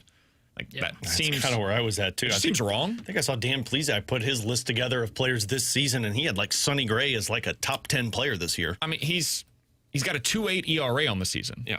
And he strikes guys out. This isn't his strikeouts this isn't are up a there. 2.80 ERA with Palante strikeout He's numbers. third in the fourth in the Cy Young voting right now. For American League Cy Young contender status based upon the Vegas odds. Yeah. So I just think that's a wrong ranking. I think Sonny Gray should be on this list. This would play into kind of what I was tracking while you ran through that, and I was going in my head. I think Rasmussen was homegrown, and it gets skewed because of the Dodgers. But of the 7 starting pitchers that you named from those teams, 3 were homegrown, 4 were acquired externally. Schlittler, Rasmussen, and who's the other one? Mizorowski. Yeah. And if you throw in those other teams, like I'm with you, I would be willing to put Sonny Gray in the top 50, an external acquisition by the Boston Red Sox. Crochet, external acquisition. Even the Braves, if you want to just throw the Dodgers ones to the side since none of theirs are really homegrown. Chris Sale was external, you know, and the guy that they tried to develop internally was Strider, and he's only put it together for 1 good season, and then he's dealt with injuries. Most of these teams have to go outside to get that guy. Now, ideally, you'd like to be like the Rays, where you develop the guy that ends up hopefully Doyle becomes that guy. Mm-hmm. But the reason I keep saying hey, I think the position players are here. How aggressive will they be to try externally to push this thing forward a bit? You may be waiting 3 years before you figure out if Doyle's going to be that guy or not. And by that point, what's your position player group look like? That's the biggest fear I have in the back of my head as this build goes along. That they are here quicker on the position player side, and then the pitching doesn't develop around it, and they don't go externally. The Red Sox are one of those teams that you could talk about where they did have the pitching. They had the pitching pipeline that Chaim Bloom had developed, and they said, it's not enough. Mm-hmm. We need to go supplement this, and we're going to go get Garrett Crochet. We're going to go get Sonny Gray. We're going to add in Ranger Suarez. And those are going to be our top guys, and we're going to allow time for these younger players that are coming through our system that we do believe are going to be good pitchers, especially Toll and Early. They eventually traded one of those guys. But we believe that they're going to be good, but right now we need them to be good immediately. And those guys aren't there yet. And I think that's normal. It's pretty rare that you see a guy like Jacob Mizorowski come in and immediately take the league by storm. It is more common for guys to go the path of an Andre Palante, where, hey, year 1, 2, and 3, there's some ups and downs, but then as they start to settle in, year 4, year 5, you see more of it. Christopher Sanchez was one of those guys. He's homegrown, but it took a little while to become this. He was always pretty good, but he became an ace by year 4 or 5? Yeah. And that's a normal path for a legit starting pitching prospect. Christopher Sanchez, the first 3 seasons, it was a 5 ERA, a 5.6 ERA, and then a 3.5 ERA for half of the season. And then boom, year 4, 27 years old, 31 starts, becomes an ace. 3.3 ERA that season, 180 innings. It was the first time, though, that he went pull to pull as that guy in the front portion of their rotation.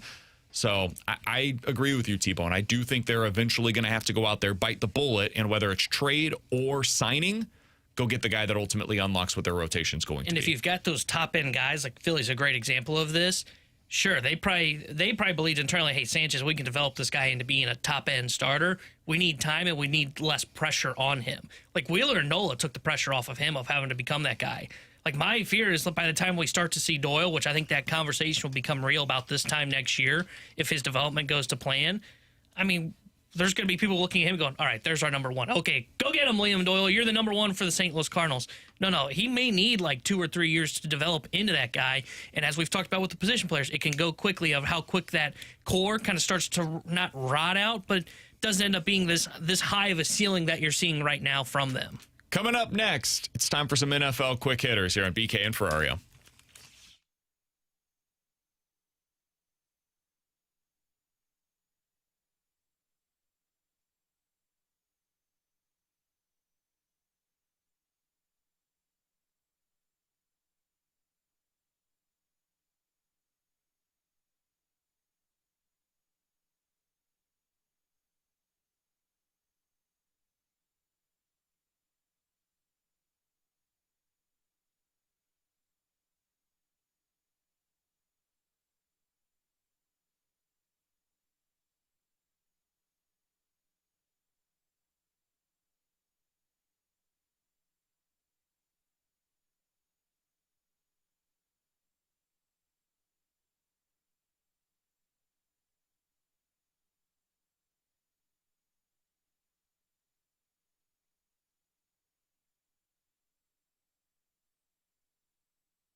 Is Jaden Daniels okay? Doesn't sound like it. Has anybody checked on him? Just a It's like wellness check real quick. Look, man, Midlife crisis. He was disrespected. I don't blame him. An attorney representing Commanders quarterback Jaden Daniels has informed LSU that the LSU Tigers can no longer use his name, image, or likeness, according to an August 5th letter sent to their athletic director. Hell yeah, Jaden. At the center of a dispute, according to the statement from Daniels' spokesperson, is that the Tigers are allowing sophomore cornerback DJ Pickett to wear the number 5 jersey that Daniels wore when he became LSU's Heisman Trophy winner in 2023. Unbelievable. It's the first time that a player has worn the number 5 since he left for the NFL. Who is this schmuck? Huh? What's he ever done? Who cares? What do you mean? He's a legend at LSU. I'm with BK. What a joke. Disrespectful. He said he feels disrespected considering Joe Burrow, nobody has worn his number 9 since he left for the NFL. But it's not retired, right? Technically, no. But it hasn't been worn by anybody else. Didn't Joe Burrow win a natty? He did. They were undefeated. The greatest offense maybe in the history of Jaden won a college natty football. with LSU. That's what I'm forgetting. They lost like 4 games. Oh. Yeah. Okay. Yeah, they won He won the Heisman, though, individually, quite a year for him. He individually beat Mizzou. Again. Yeah, I watched that game. That game was unbelievable. That was when I was out on Mizzou because I was so frustrated, but understandably so for how damn good he was. I'm just saying, man. This is his right, whatever. This guy's a Did you see the sophomore. latest in this story? There's a report coming out. Yeah, apparently there's a report that he's also asking that LSU give up their copy of the Heisman Trophy to him. So he's big mad. Yeah. I want my other statue. Well, you should be. Don't disrespect the guy. He worked hard to do what he did. I can't believe you guys are okay with this. Why? Why is this something you're concerned about if you're Jaden Daniels? Shouldn't you be working getting better in year 3? Shouldn't you be worried about your legacy in the NFL, not so much in your college football career? Maybe he thinks that this is going to be the best it gets. I just can't imagine this being something that you spend any time thinking about. Oh my God, they forgot to keep my jersey away from another player that's going to be playing for them this season when it's a number 5 and they already don't use the number 9. There's only so many single digit numbers to go around, man. It's like the Yankees where good luck getting a single digit. They've retired all of them, man. This is crazy. I don't think it really matters big picture either for him, for the Commanders. The other thing that's surprising, not surprising, but is so just out there for me is baseball. Like you mentioned it, baseball, they retire numbers, right? Like that's a thing. Football, it's more like Ring of Honors than it is numbers, right? Like I don't know that I can name a bunch of like numbers that are retired in football, if any. Especially college, where they have 100 dudes on the roster. Exactly. And like you've got guys like flipping numbers from special teams to defense. And like literally going to 3 different teams in 4 years. Yeah, and that's the other thing for me is this would be one thing if Daniels was there for like 3 years and was like a stud, right? Like Johnny Manziel, who was at Texas A&M for 3 years and was great. Or I would go to Tim Tebow. Yeah. Won a title. Yes. Heisman, did everything that there is to accomplish, is maybe the most accomplished college football player in my lifetime. And that is totally different. The connection that Tebow has to Florida is quite different than the connection that Jaden Daniels has to LSU, where he literally was good for 1 season. Yeah. That was it. The first year he wasn't anything special. He was fine. And by the way, didn't start at LSU, started at Arizona State, may I add. And when he left there, his teammates ripped up his locker. Yeah. They were taking home his shoes. It's Got to get really weird situation. Maybe he's doing this like Michael Jordan thing, where he's trying to make himself a better quarterback in the NFL. And he's got to find somebody to make him angry. You know. You guys seen these quotes from Ben Johnson? Oh no, what's he up to? I can only imagine what they are. Quote: "You got 31 other teams coming to training camp and saying our goal is to win the Super Bowl. I want more than that. I want to have the highest scoring offense ever, which happens to be the 2013 Broncos. I know how many points per game they scored, 38. I want to surpass them. I want shutouts. I want blowouts. Why can't we do that? There's never been an undefeated season since 1972. The moon is the Super Bowl. We're shooting beyond that. We're shooting for the stars. I want these players to feel that each and every single day that they come in." Man, someone had way too much coffee before their press 500. conference. This team's going 500. What the? Honestly, though, his schedule's so desirable. They're not going undefeated, but I could see him putting up a ton of points. How But good you do you also think have- this Bears offense has the potential to be this year? Not that good. Not that good. They have Caleb Williams as a quarterback who had spurts last year, who was awesome, but also had spurts of, the hell are you doing, Caleb? Yeah, I think they've got the potential to be a top 10 offense. I don't know that I see them top 5. I think they could be the best offense in their division. I think they have a shot to do that. And that's about it. Good O-line. I think Rome Odunze is very good when healthy. Yeah. I think Luther's going to have a very good season. I think Colston Loveland is a stud. He's already a top 5 tight end in the game. DeAndre Swift had a nice season last year. Monunga is a solid change of pace. I just wonder where they're going to become a special offense. Like, if they do, it will be because of Ben Johnson. Now, Caleb maybe is special, and that could be a big part of it, as he takes a next step forward. And then between he and Ben Johnson, you get that. I think most of these teams that we see have a special season, like the Rams last year, had a special offensive season. Why was that? Well, because they have one of the best quarterbacks on the planet, and they had a wide receiver who went nuclear. And Puka Nacua was a guy who was just like out of this world when his head was on right. And they had a number 2 receiver in Devontae Adams that for most teams would have been a number 1. So when you have that, that's what makes it special. I don't know that I see that yet with this Bears offense. I feel like we're at least a year or 2 away from them reaching whatever the ceiling's going to be. Could they become that eventually? Could they be, over the next 3 years, what the Chiefs were early in Mahomes' career? I would be surprised, but I suppose that's in there somewhere. Yeah, but I think it's going to take another step from like 3 different players on their offense. That's where I'm at, because like I look at their wide receiver room. I would actually genuinely be surprised to make him the best offense in a couple of years.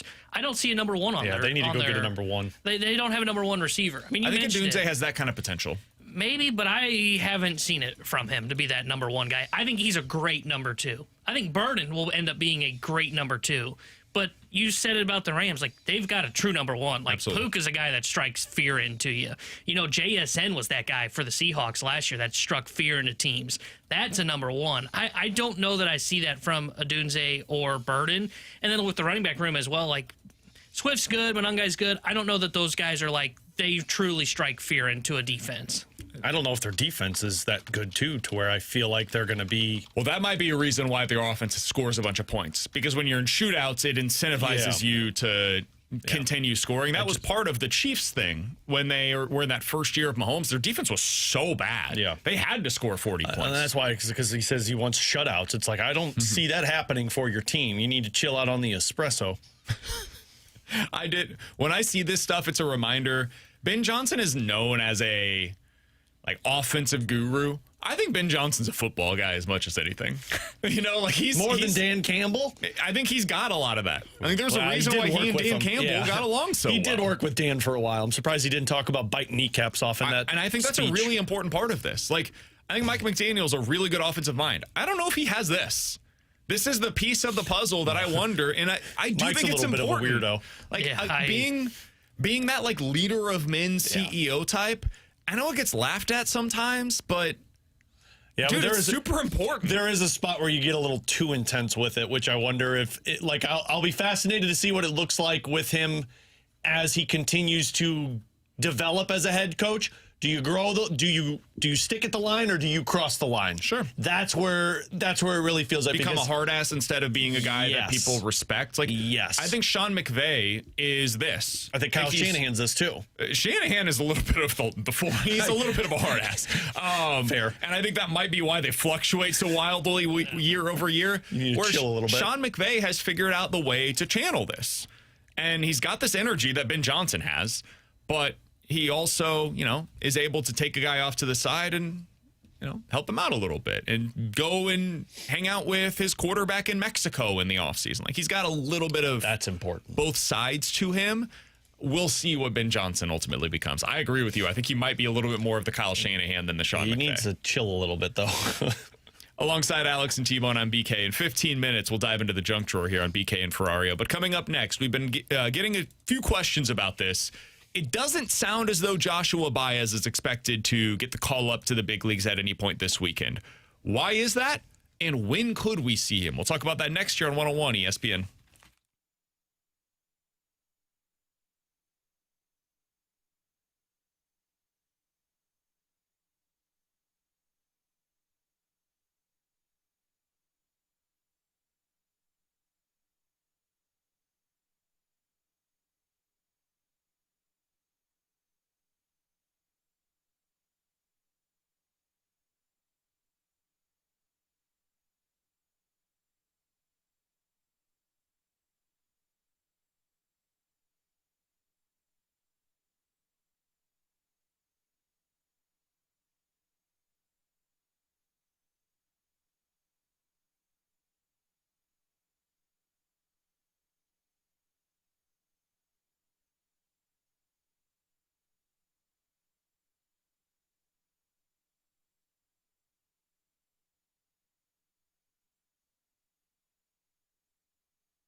Tanner Hendrickson here with the Sports Center update brought to you by Saliga Heating and Cooling. Yesterday, the Cardinals took down the Philadelphia Phillies 7-1 as they take 2 of 3 from Philadelphia. They are off tonight. They'll be back in action tomorrow afternoon at 1:20 when they take on the Chicago Cubs for a 3-game weekend set up at Wrigley.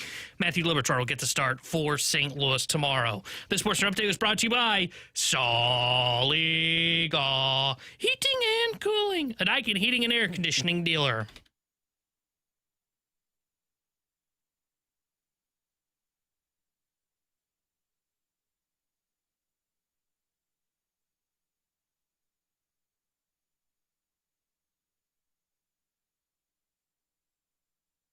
Alongside Alex and T-Bone, I'm BK. You've got BK and Ferrario here on 101 ESPN. So Joshua Baez, according to reports coming out of the St. Louis Post-Dispatch, not expected to be called up prior to the Cubs series. I think there were some fans, Alex, that were hoping that he would be up for this Cubs series, in part because this is when the 45-day threshold is up. He now can be called up at any point starting this weekend. And the rookie eligibility, not in question when it comes to the number of days on the roster before the end of the season. However, there's another piece to this puzzle. Of course there is. I think it's 130 at-bats that he can get prior to the end of this season. And if he gets one more at-bat than that, he will not be rookie eligible for 2027. So that's another consideration for the remainder of this season. Also, he's not quite performing the same way that he was when he was on the heater earlier this year. He's been fine. He hit an RBI yesterday. He's been pretty solid, but not quite on the same heater that he was earlier. Let's start out with just kind of a reaction to the news there, Alex. What are your thoughts on him not getting the call up this weekend potentially against the Cubs? I mean, I'm excited to see him, but I'm also fine with it. I just, for me right now, and now that you're in the race in the thick of this thing, I don't know if it makes sense to pull him up right now, but I also look at it and say they claimed Perea off of waivers. Nathan Church, as you mentioned earlier, has been hitting really well lately. You've got Fermin, who they like to have into the lineup. You've got Prieto up here. I just don't know if they find the opportunity to play him or if they would play him every single day. If you bring him up when you're 2.5 games out of a wild card race, I don't think they'd look at that and say, well, we're going to play him right now. I think it would kind of be up in the air. So I'm fine with it. I kind of always thought this was going to be around September. When they were out of it, it made a lot more sense to me to bring him up. But now that you're in this thing, I think you're going to be waiting on this until September. Yeah, I don't have an issue manipulating the service time right now, saving that rookie eligibility for next year, because he is a guy that could be capable of winning Rookie of the Year. I mean, if he can hit, this power is real and it translates. I mean, yeah, I could see how he'd be in the conversation next year, which incentivizes a draft pick. So I get it for the now. I do think, I said this earlier, I do think it would be a little bit of a slap in the face if we get to September and rosters expand and he's not here.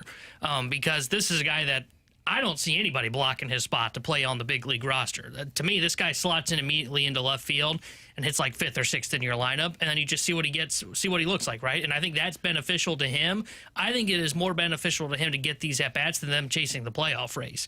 You know, that's what I would say, because I want him to learn what it's like to be a big leaguer so he has something to go back into the offseason and go, okay, this is how they were getting me out. Won't he get those in September too, though? That's what I'm saying. I'm okay with that. Yeah, I'm fine with that. I got you. I just mean, like, if it comes down to, hey, we're still 2.5 games back in September, do we really want to call up a rookie to join us while we're in the midst of a playoff race? My answer would be yeah, because the playoffs are almost like a bonus at this point. Where you sold at the deadline, your action said we are more focused on the future than we are actually pushing for the playoffs. It just happens to be a nice cherry on top that you're in the race still. And the expectation is this guy's going to be a part of your hopeful playoff runs in the future, so you need him to know what playoff pushes are like. Man, this one's tough to me. I think that you should have him up in September. I do agree with you, T-Bone, but like, you guys want to see more of Pereira, right? Yeah, I'd like to. You think he's earned that? Yeah, against lefties in center field. Yeah, I'd like to see more of it. You claimed him for a reason. I agree. And then against righties, you're basically playing Church and Torres in the outfield right now. Do you think that that's the right way to go about it? Right now, how they're constructed? Yeah, I get it. I mean, I would understand Would if you change that if Baez was here? Yeah, but Baez would be in left. But if it's service manipulation in terms of those at-bats, you can't do that right now. But when you can officially pull that one off, yeah, he's in left field in those scenarios. Okay. The reason I bring that up is because just like, man, couldn't you make the same case for Perea? Put him into those spots in left field? They're not doing it right now. He's getting starts exclusively against lefties. But couldn't you just make the exact same case for him? I would. I'd like to see what it looks like for this player. You claimed him off of waivers because you believe something is there. And if I'm going to trust their talent evaluation, then play the guy. Play him against lefties. Play him against righties. Play him in center. Play him in left. See what he has to offer so that you can kind of cross that off your list before you move on to Josh Baez. Yeah, I don't understand why you wouldn't do it now, because they're not going to call up Baez now, so why wouldn't they do it now? They must think he can't hit right-handed pitching. And, based on the small sample size, they would be right, but I don't understand why they wouldn't do it now. But, once you get to September and you call up Baez, to me, I just platoon center field. I think that's where this is ultimately going to end up, is center field just becomes a platoon, and I'm fine with that. And then Baez just comes up here and plays every single day in left field. Yeah, I'll be curious to see how they go about this. I just got a response on this. I was trying to find some information on it. So Ramon Urias is another piece of this puzzle, right? He's making his way back to the big leagues right now. T-Bone, you haven't heard the answer to this question yet, but Ramon Urias's rehab stint began on July 25th. If you go by the 20-day threshold that you get for rehab stints, that would be up this weekend. What I was just told by somebody with the Cardinals is that pause that he had after getting hit in the hand, it resets the timeline because he was away for at least 5 days. I thought it might. It really pauses it? Mm-hmm. That's crazy. So he is able to restart his rehab stint, which took place on August the 4th. So he has technically until August 24th to be down in the minor leagues. So you've still got 10 more days, basically, to be able to make a decision on him. And I wonder how all of this kind of plays into what they're planning over the next basically 2 weeks now, because that does potentially add more of an opening to bring up Baez prior to Ramon Urias being added to the roster. Because I do think there is a roster spot that you can kind of play with right now.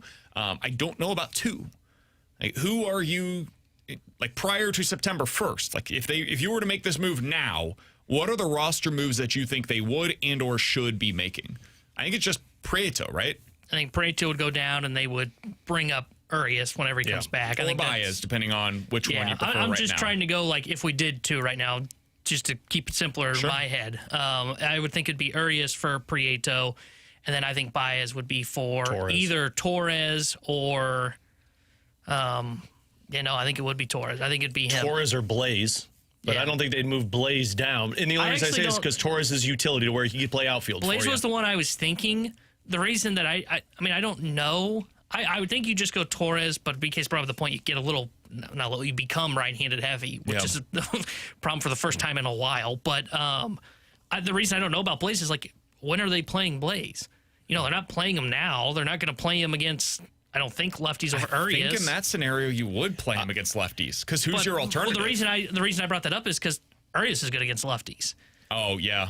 So I guess you might play him against righties, because Arias has been bad against righties. Don't they play Fermin against righties? No, they play Fermin right now against lefties. Oh, okay. Right now, the guy that they put in there for lefty or for righties is Cesar Prieto, and he would be the one that's going down. If they're not playing him now against righties, why should I believe they're going to play him then? See, I think Torres is going to be the one for Baez. Because the alternative is different. They have a left-handed bat right now. They wouldn't in this scenario that we're talking about. Or Torres. Torres might be the guy. I think Torres is going to be for Baez, and then I think Blaze might go if they decide to bring Nolan Gorman back up. But the thing, maybe Torres is the guy that gets those starts against righties at third.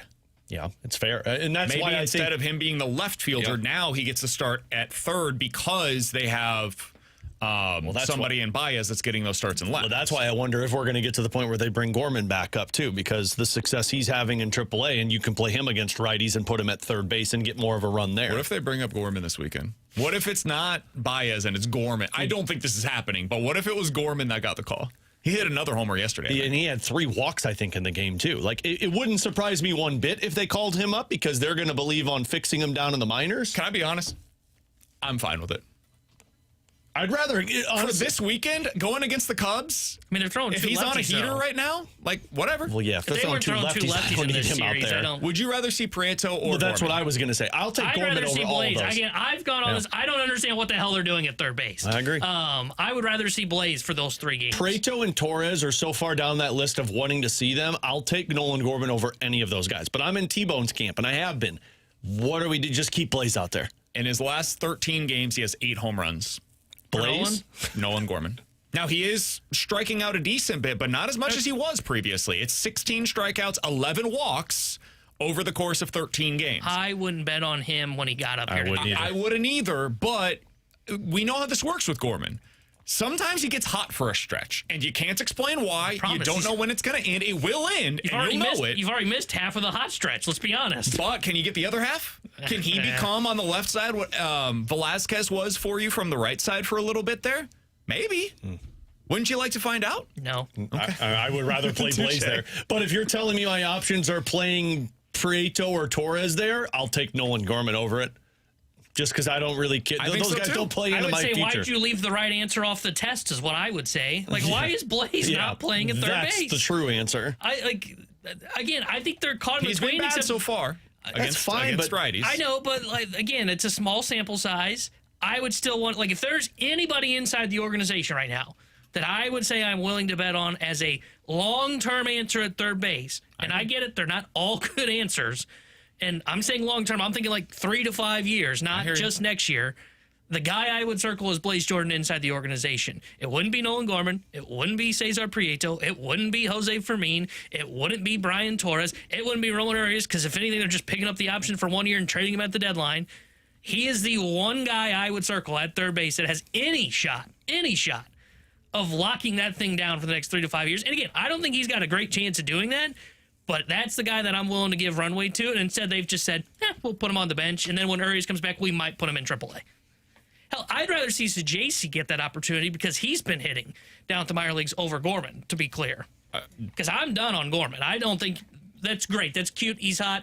We're trading you in the offseason, or we're just not tendering you a contract. I think they're probably not tendering him. I think this would be about potentially catching a hot streak and having production. I don't think this is about finding out what Gorman is. I think you know what Gorman is. He's not anything you're trying to build around. I think he's not going to be on the roster in 2027. But can you get 2 good weeks out of him?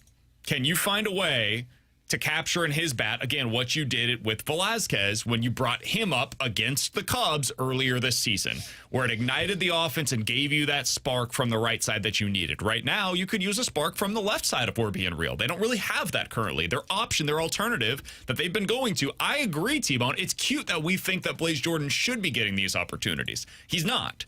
They are going every time that there is a righty on the mound right now. They are starting Cesar Prieto as their third baseman right now. That is their answer to the question of who do you start against right-handed pitchers. I would rather see Gorman in that spot than Cesar Prieto. If I told you there are 2 options for you, it is Cesar Prieto or Nolan Gorman, because that appears to be their answer. Which would you prefer? I would prefer Gorman. I would too. I would. I think he's better than Cesar Prieto. I don't think Prieto has a future with you. I do not think he's a good hitter at this level. I think he's a 4A player. I don't know if he's better than Gorman. I know there's no power there. That's the thing. He at least has a tool set that I need on my roster. I don't think he's very good defensively. I don't think he has any power. I don't need him to see what he's going to be at third base right now at the big league level. I would rather see Gorman get those at-bats. I agree with you, T-Bone. I'd prefer it to be Blaze Jordan. They are telling you with their actions repeatedly, he ain't the answer. Stop asking for it. I know what they're telling me, and I'm responding by saying I think they are wrong. I think the Cardinals are wrong. The other thing is, against right-handed pitchers, if you have a guy like Ivan Herrera at behind the plate, you could also DH Gorman on those days. I think he has a role for this team right now that Prieto does not have, and honestly, that they could use. And this is because they're in the race. If they were not in the race, and again, this goes back to what we said earlier this week, it's the first time all year where they kind of feel a little caught in between. If they were not 2.5 games back of a wild card spot right now, I would not be suggesting this. I would say just forget about him. Do not even put him in the back of your mind. But they are. And they're going to a ballpark where power plays. And I know, T-Bone, you're right. They're going up against 2 lefties this weekend. There's 1 righty on the mound. And also, there's right-handed relievers that are going to be coming into the game at some point that you can pinch hit him for. I'd try it.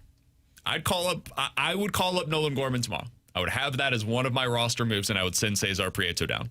And then if it doesn't look good over the next week prior to Ramon Urias getting the call up here, then you go back to Ramon Urias. And you make the switch with him and Nolan Gorman. That would be my personal way of I don't like the scenario you keep presenting of saying it's one or the other. Maybe make the third one an option. I feel like this is a test that has just the wrong answer on it. 2 + 2. Where's 4? It's not on my test sheet. I have 5, 3, and 1. Yeah. What are we doing? Alongside Alex and T-Bone, I'm BK. It's 22 in that scenario. Coming up next, let's dive into the junk drawer here on 101 ESPN.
Alongside Alex and T-Bone, I'm BK. You've got BK and Ferrario here on 101 ESPN. Alex, today's my Friday. I'm off tomorrow. My sister's coming in town. She is from Kansas City, but lives in Atlanta right now. Hot Atlanta. And she'll be in town for the weekend, wants to hang out with me, the little guy, prior to him going back to school next week. He's off for the next few days, so we're going to be hanging out together. My mom is also coming in town with her boyfriend this weekend. So we've got the full Kiley group coming into town. Here's the problem. We're planning to do some stuff outside.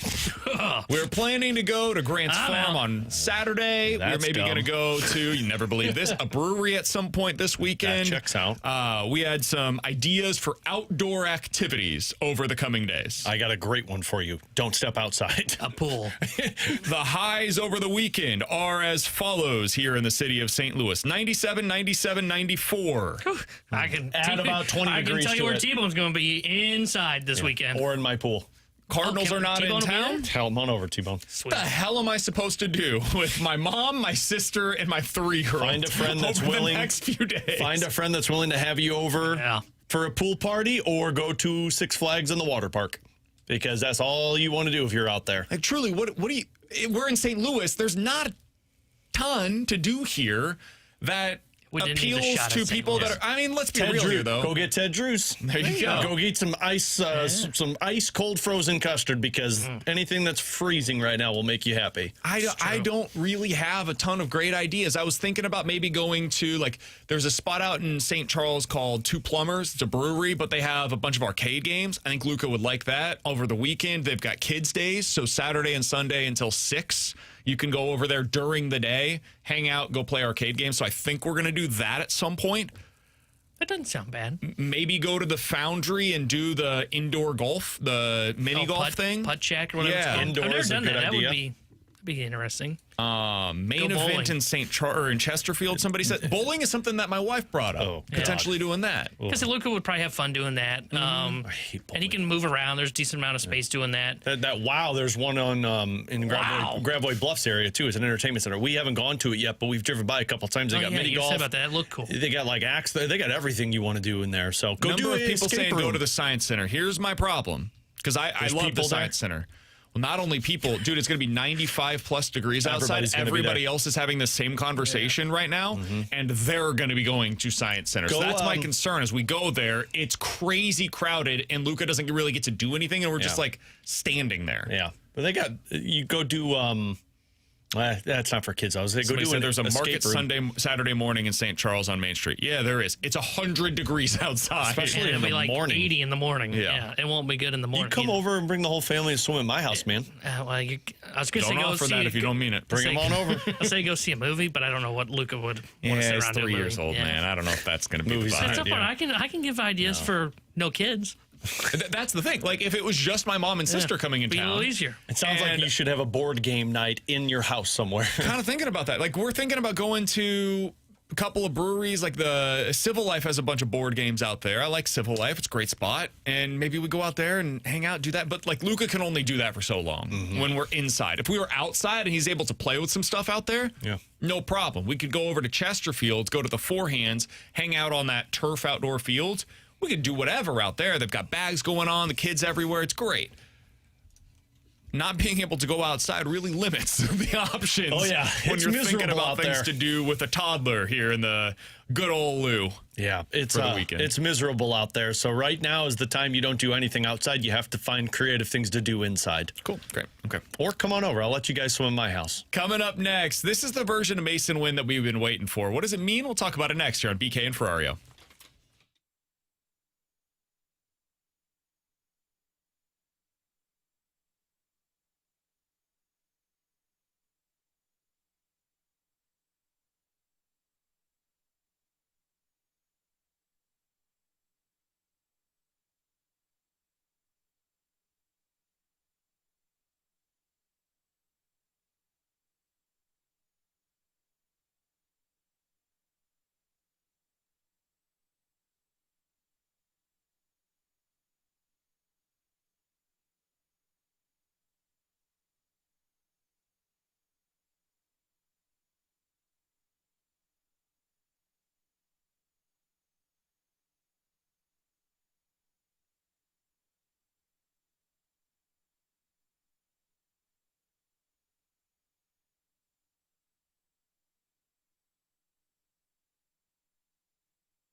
Alongside Alex and T-Bone, I'm BK. Masyn Winn's defense lately has been nothing short of special.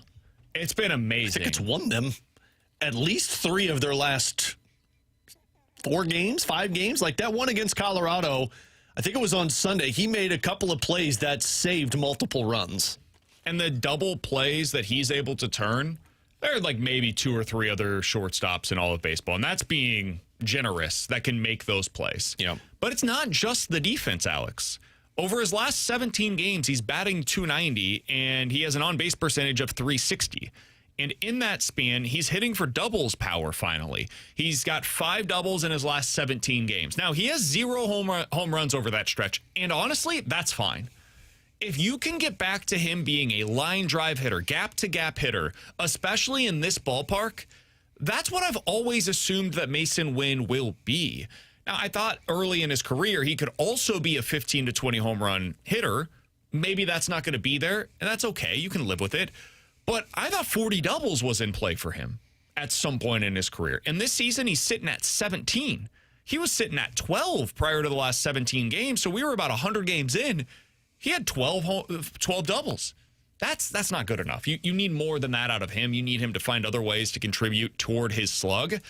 What have you made of his recent improvement at the plate and also what he's doing for you in the field? The improvement at the plate is just kind of what I assume with Masyn Winn. He's going to go through spurts where he's not getting hits, he's striking out. He's going to go through spurts where he is getting bigger hits and showcasing that speed on the base paths in the clutch moments. Like we talked about the comparison of Ezekiel Tovar earlier this week, and is there any concern if he gets to that?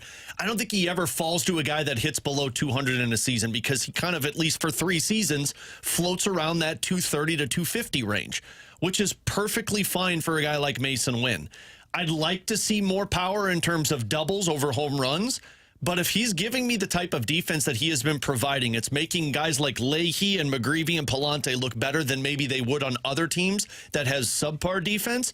And on top of it, if you look at the outcome of what this roster is going to look like with the potential of Rodriguez and Baez and all of the power potential in this roster, man, there's a spot for a guy that is just somebody who can hit singles, hit about 240 for you on the season, play excellent defense, and hit in your 8-hole or your 9-hole. There's a spot for that, and especially if he plays the prime position of shortstop. If he played the position of second base or one of the corner outfielders, maybe we're having different conversations. But I think Masyn Winn is exactly what we all thought he was going to be, maybe with less home runs.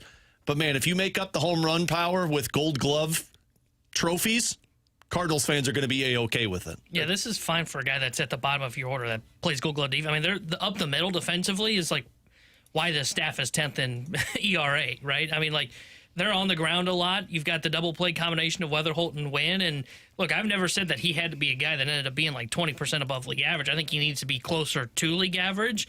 So I'd like to see a little bit more offensively, but that just comes down to what BK and you are saying, which is if he just adds more doubles, he's going to be a guy that's going to be like 10% below league average, and you can live with that with the defense that he gives you up the middle. Masyn Winn is +5 in defensive runs saved so far this season. JJ Weatherholt on the year is top 20, I believe it is, in defense. Yeah, he's top 12 in defensive runs saved as well, +13. So they have combined up the middle this year for 18 defensive runs saved. And by StatCast numbers, it's even better than that. Like, by outs above average, they've been, I think, the best middle infield defense in baseball so far this year. And that's how you get to a spot where, over the last 6 weeks, the Cardinals are 22nd in strikeout rate from their starters and 3rd in ERA. You have to have that kind of suffocating defense. You've got to be excellent, especially up the middle, and they've been that for you. So it's making this pitching staff, especially guys like Andre Palante and Kyle Leahy, who pitch to a decent amount of ground ball contact, it makes them look that much better. So when you have Masyn Winn up the middle, it makes everything possible, which is why they should probably go ahead and extend him at some point in the relatively near you future. always have us going in the right Why direction. is it every time somebody performs well, you're like, give them a contract extension? Alec Burleson, I'm ready, by the way. Learn from the Atlanta Braves. Is that one we can talk about? 4x40?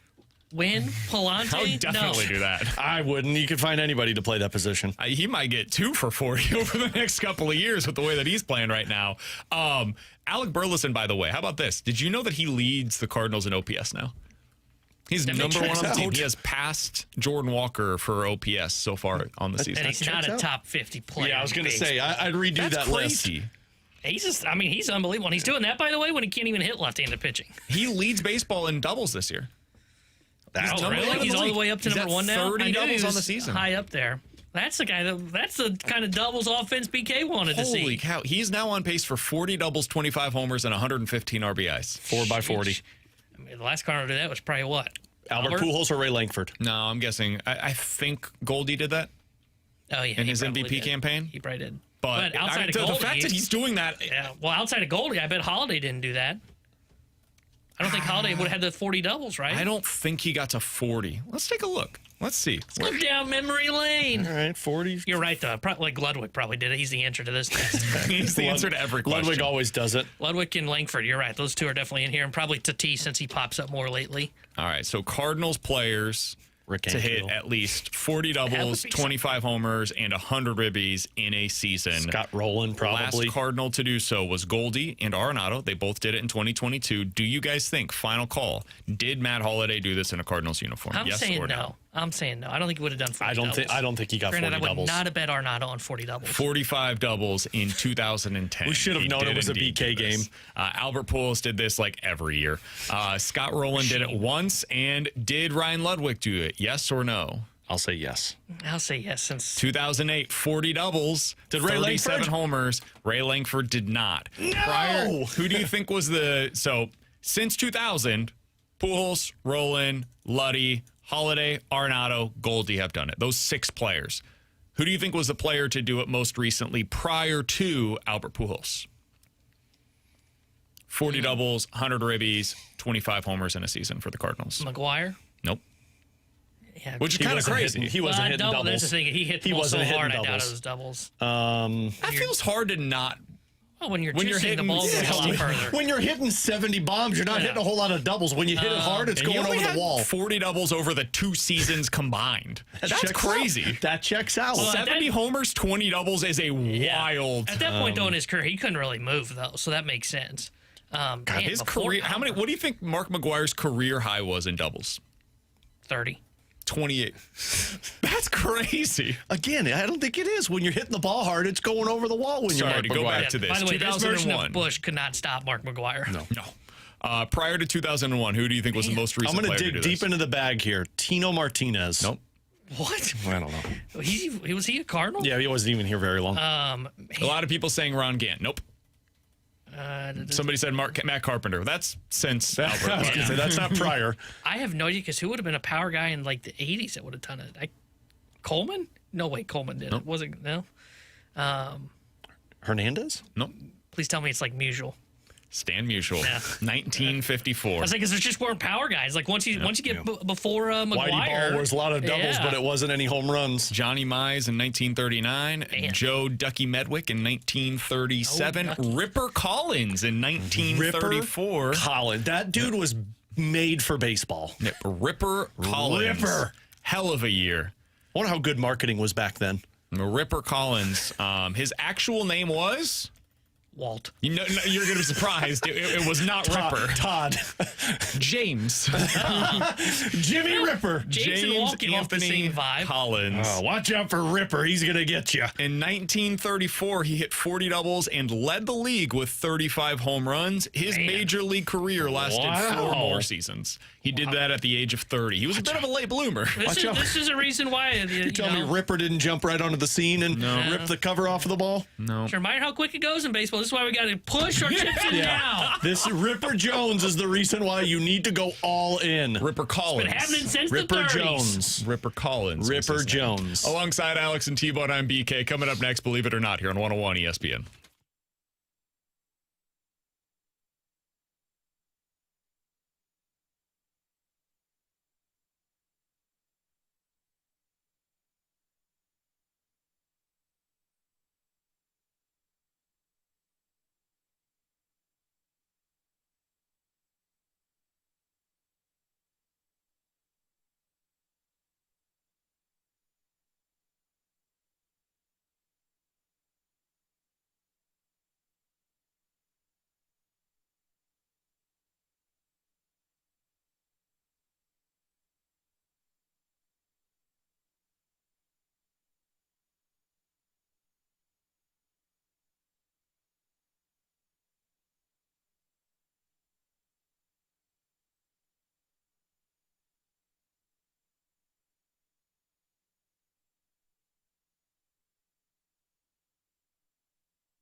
It is time to unlock your inner champion. The place to do so is with my friends over at Victory Men's Health. If you haven't done so yet, what are you waiting for? It is time to unlock your inner champion. You can get started today by going to victorymenshealth.com. It's an incredibly easy process. You put in your name, email, phone number, tell them BK with 101 ESPN sent you. Pick your office location, whether that's O'Fallon, Illinois, Glen Carbon, Illinois.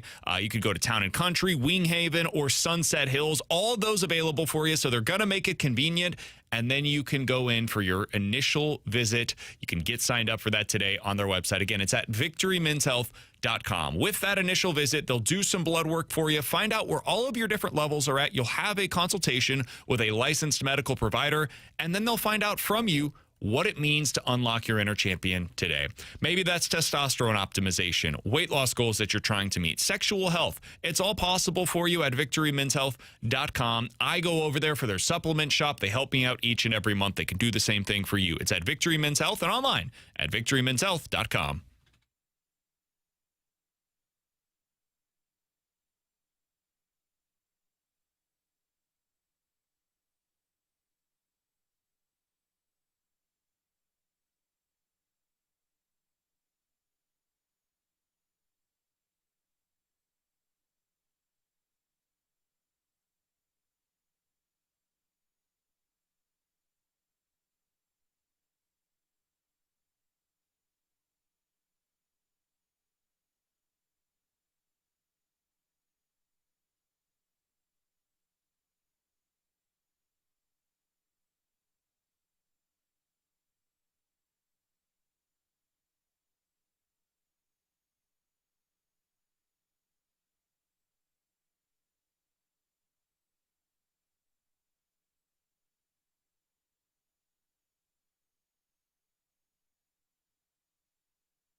Sing it, boys. No, whoa. Believe it or not, I'm walking on air. I never thought I could feel so Free, Flying away on a wing and a prayer.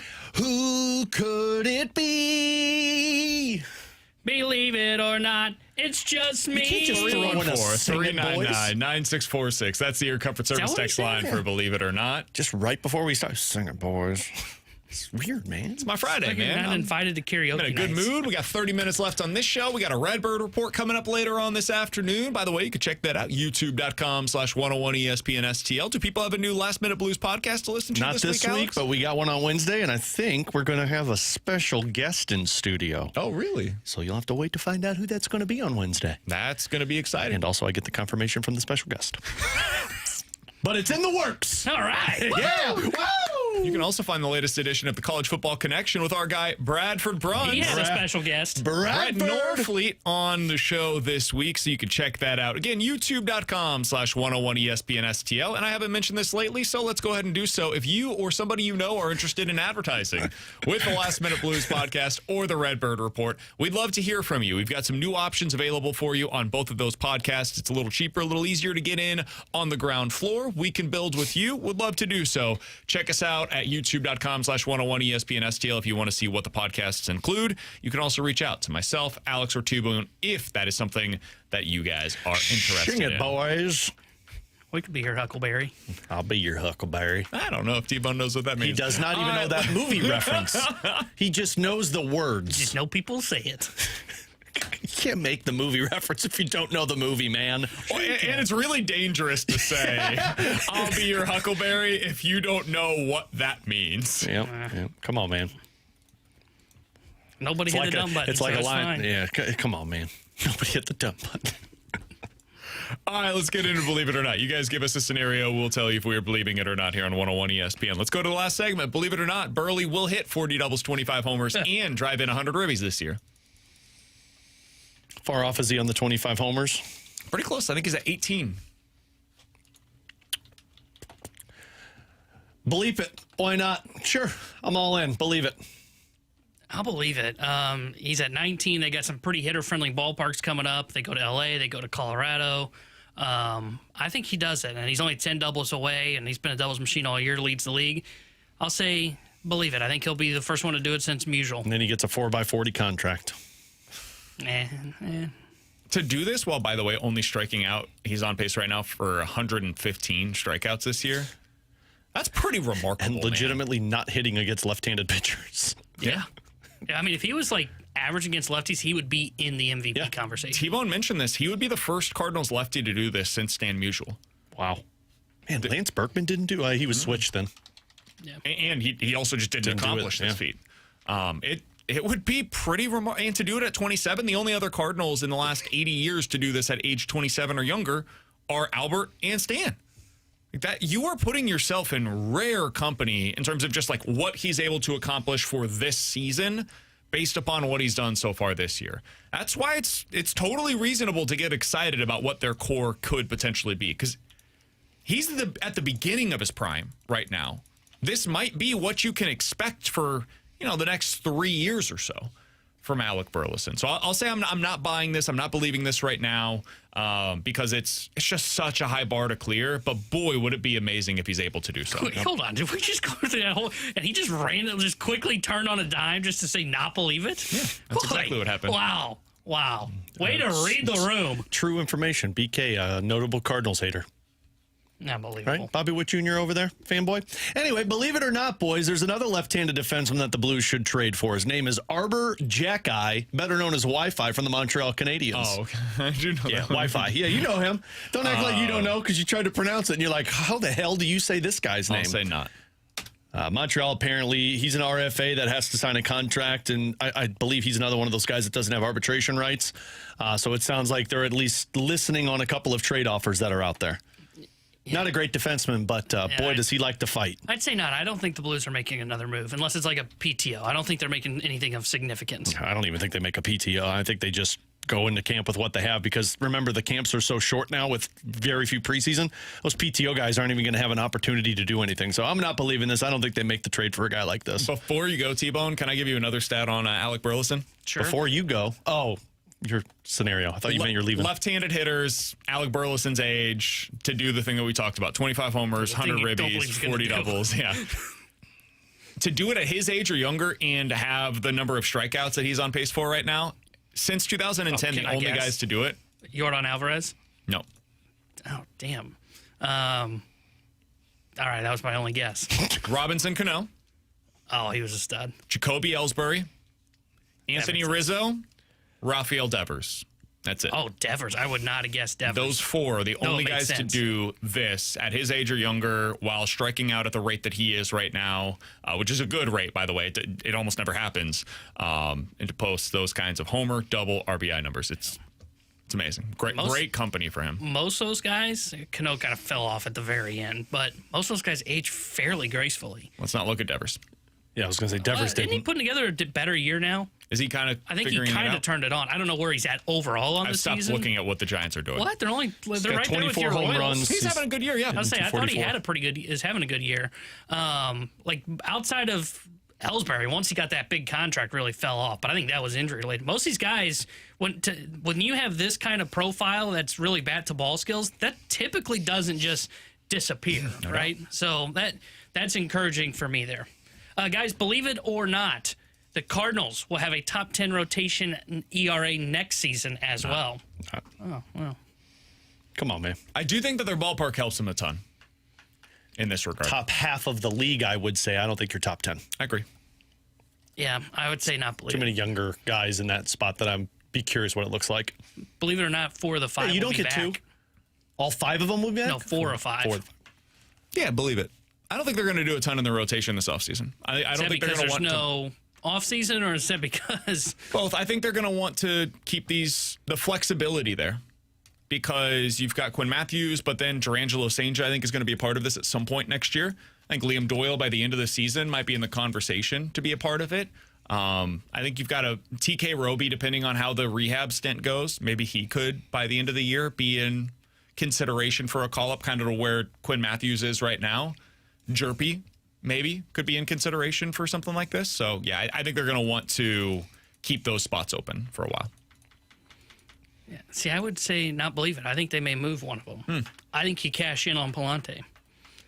Like, I would use him as a trade chip and see if you could get something that could help you either on your offensive core, that'd be trying to find an outfielder or a third baseman, or you trade him just to get prospects, and then you can maybe flip some more prospects. You know, maybe you decide to trade some of your pitching prospects to go out there and get a major league starter that's ready, that's got some upside, but then you replenish some of that depth you traded away by moving Andre Palante. Let's get to these from the text line, 314-399-9646. That's the Air Comfort Service text line for Believe It or Not. From the 314, believe it or not, the Cubs will actually win the NL Central this year. Did you know they're only 3 games back? Yeah, they're on a tear right now. Still say not. Yeah, I'm going to say not believe it either. I can't believe in that Cubs pitching. I saw a friend of the show, Kaplan up in Chicago on ESPN, was saying they're going to win the NL this year. And I went, no. So I'm not going to believe it. I don't think they're winning the NL Central. I think they're going to lose in the wild card round. They've still got 7 games head-to-head against the Brewers down the stretch. That will help them in this regard because it basically counts as 2 there. I'll say not, but I didn't realize that they were that close at this point. I mean, there's a real chance here. That's not making up 3 games is not crazy at this point in the season. 314-399-9646 is the Air Comfort Service text line from Vizzini. Believe it or not, if Jordan Walker were to get injured, it would bring down his value, and the DeWitts would then be more inclined to sign into a long-term deal. My God, man. I don't think it's going to bring down his value at all. I think maybe it would, but I don't think it would be more likely to sign him. From the 636, believe it or not, the Cardinals will extend Walker or Herrera before they extend Burley. I think Burley's the next guy up. Yeah. I think if they can't get Walker done, Burley's the guy they turn to. I think Burley might even be he'll be first. Bigger priority. Because for Walker, and now they may try and get it done after they get Burley done, but with Burley, I mean, like, you want to talk about, we say this doesn't happen in baseball. Well, it's happened for Burley. Every year that guy gets better, right? He's been on that linear progression to get better. For Walker, like, they may just look at this and say, man, we'd love to pay him, but are we willing to bet on one good year? I mean, hopefully it doesn't happen, but there is a chance he reverts back to being his old self. If you A, gave him a contract extension, or just B, in general, went back to last year. Last one here, Alex. Believe it or not, from Mahomes' long body, Blues goalies will win the Jennings Trophy this year. It's a day that ends in Y. Yeah, no, I'm not going to believe that. I think they'll be good, but I don't think they're going to have the best save percentage in the National Hockey League. Benner's not a regular season goalie. He is if you put Joe Hofer in more of the games. He is if he doesn't play them? Yeah. We're going to have to He's only playing for about 25. When he doesn't play in the regular season. No, he's there if you only play him 25 rather than 45.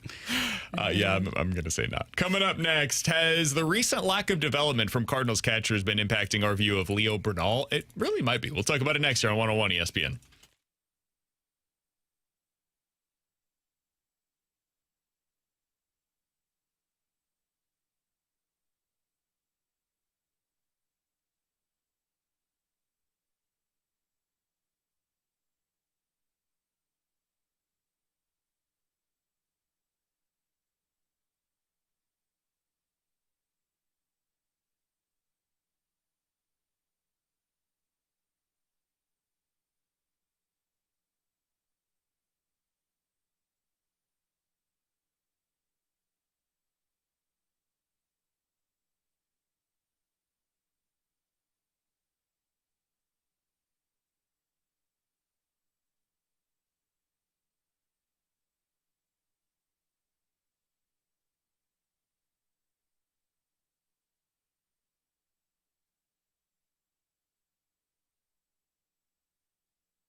Tanner Hendrickson here with the Sports Center update brought to you by Saliga Heating and Cooling. Cardinals beat the Phillies yesterday 7-1 as they take 2 of 3 from Philadelphia. They are off tonight. They'll start a 3-game set tomorrow afternoon at the Chicago Cubs. 1:20 will be first pitch. Matthew Liberatore will be on the mound for St. Louis. The Sports Center update was brought to you by Saliga Heating and Cooling, a Daikin heating and air conditioning dealer.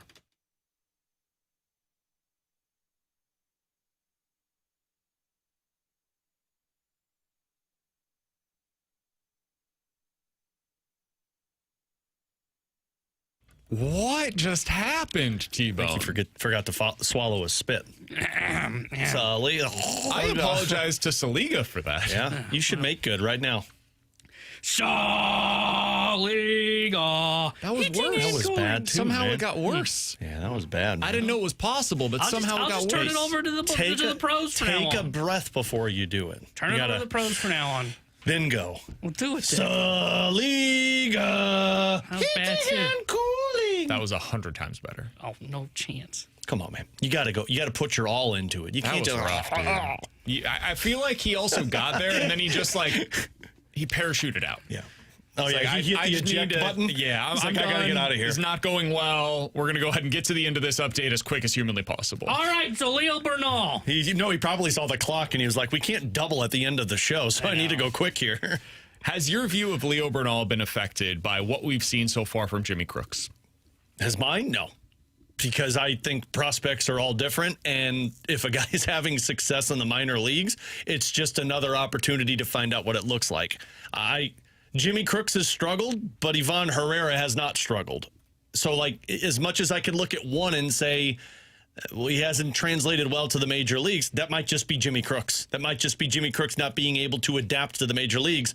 Leo Bernal might have the opportunity. That's what's exciting about prospects is you don't know. You really just don't know what it looks like once you get that shot. So the fact that this guy's having all this type of success right now makes me more excited to get him up here faster to see what it looks like. I know people get annoyed when we talked about this because it's something that is not overly sexy, but it is important.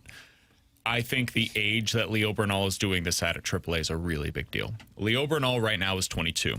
Jimmy Crooks is 24. When Jimmy Crooks was 22 years old, he was at AAA having success. He spent the entire year at the age of 22 at AAA. And then last year, he spent almost the entire season at AA. And then last year, he spent the entire year at AAA. And this year, he's finally splitting time between there and here. That's a 2-year gap between where Crooks was at in his development and where Leo Bernal currently finds himself. If the Cardinals didn't have Crooks on the roster right now, Bernal would be worthy of a call-up. Mm-hmm. We would have been talking over the last month about Leo Bernal earning this opportunity because he was just named the co-minor league player of the month based upon the fact that he hit .340 with 6 homers and 7 doubles and a triple and an OPS over 1,100 for the month of July. He registered, how about this? This comes from Cardinals Player Development.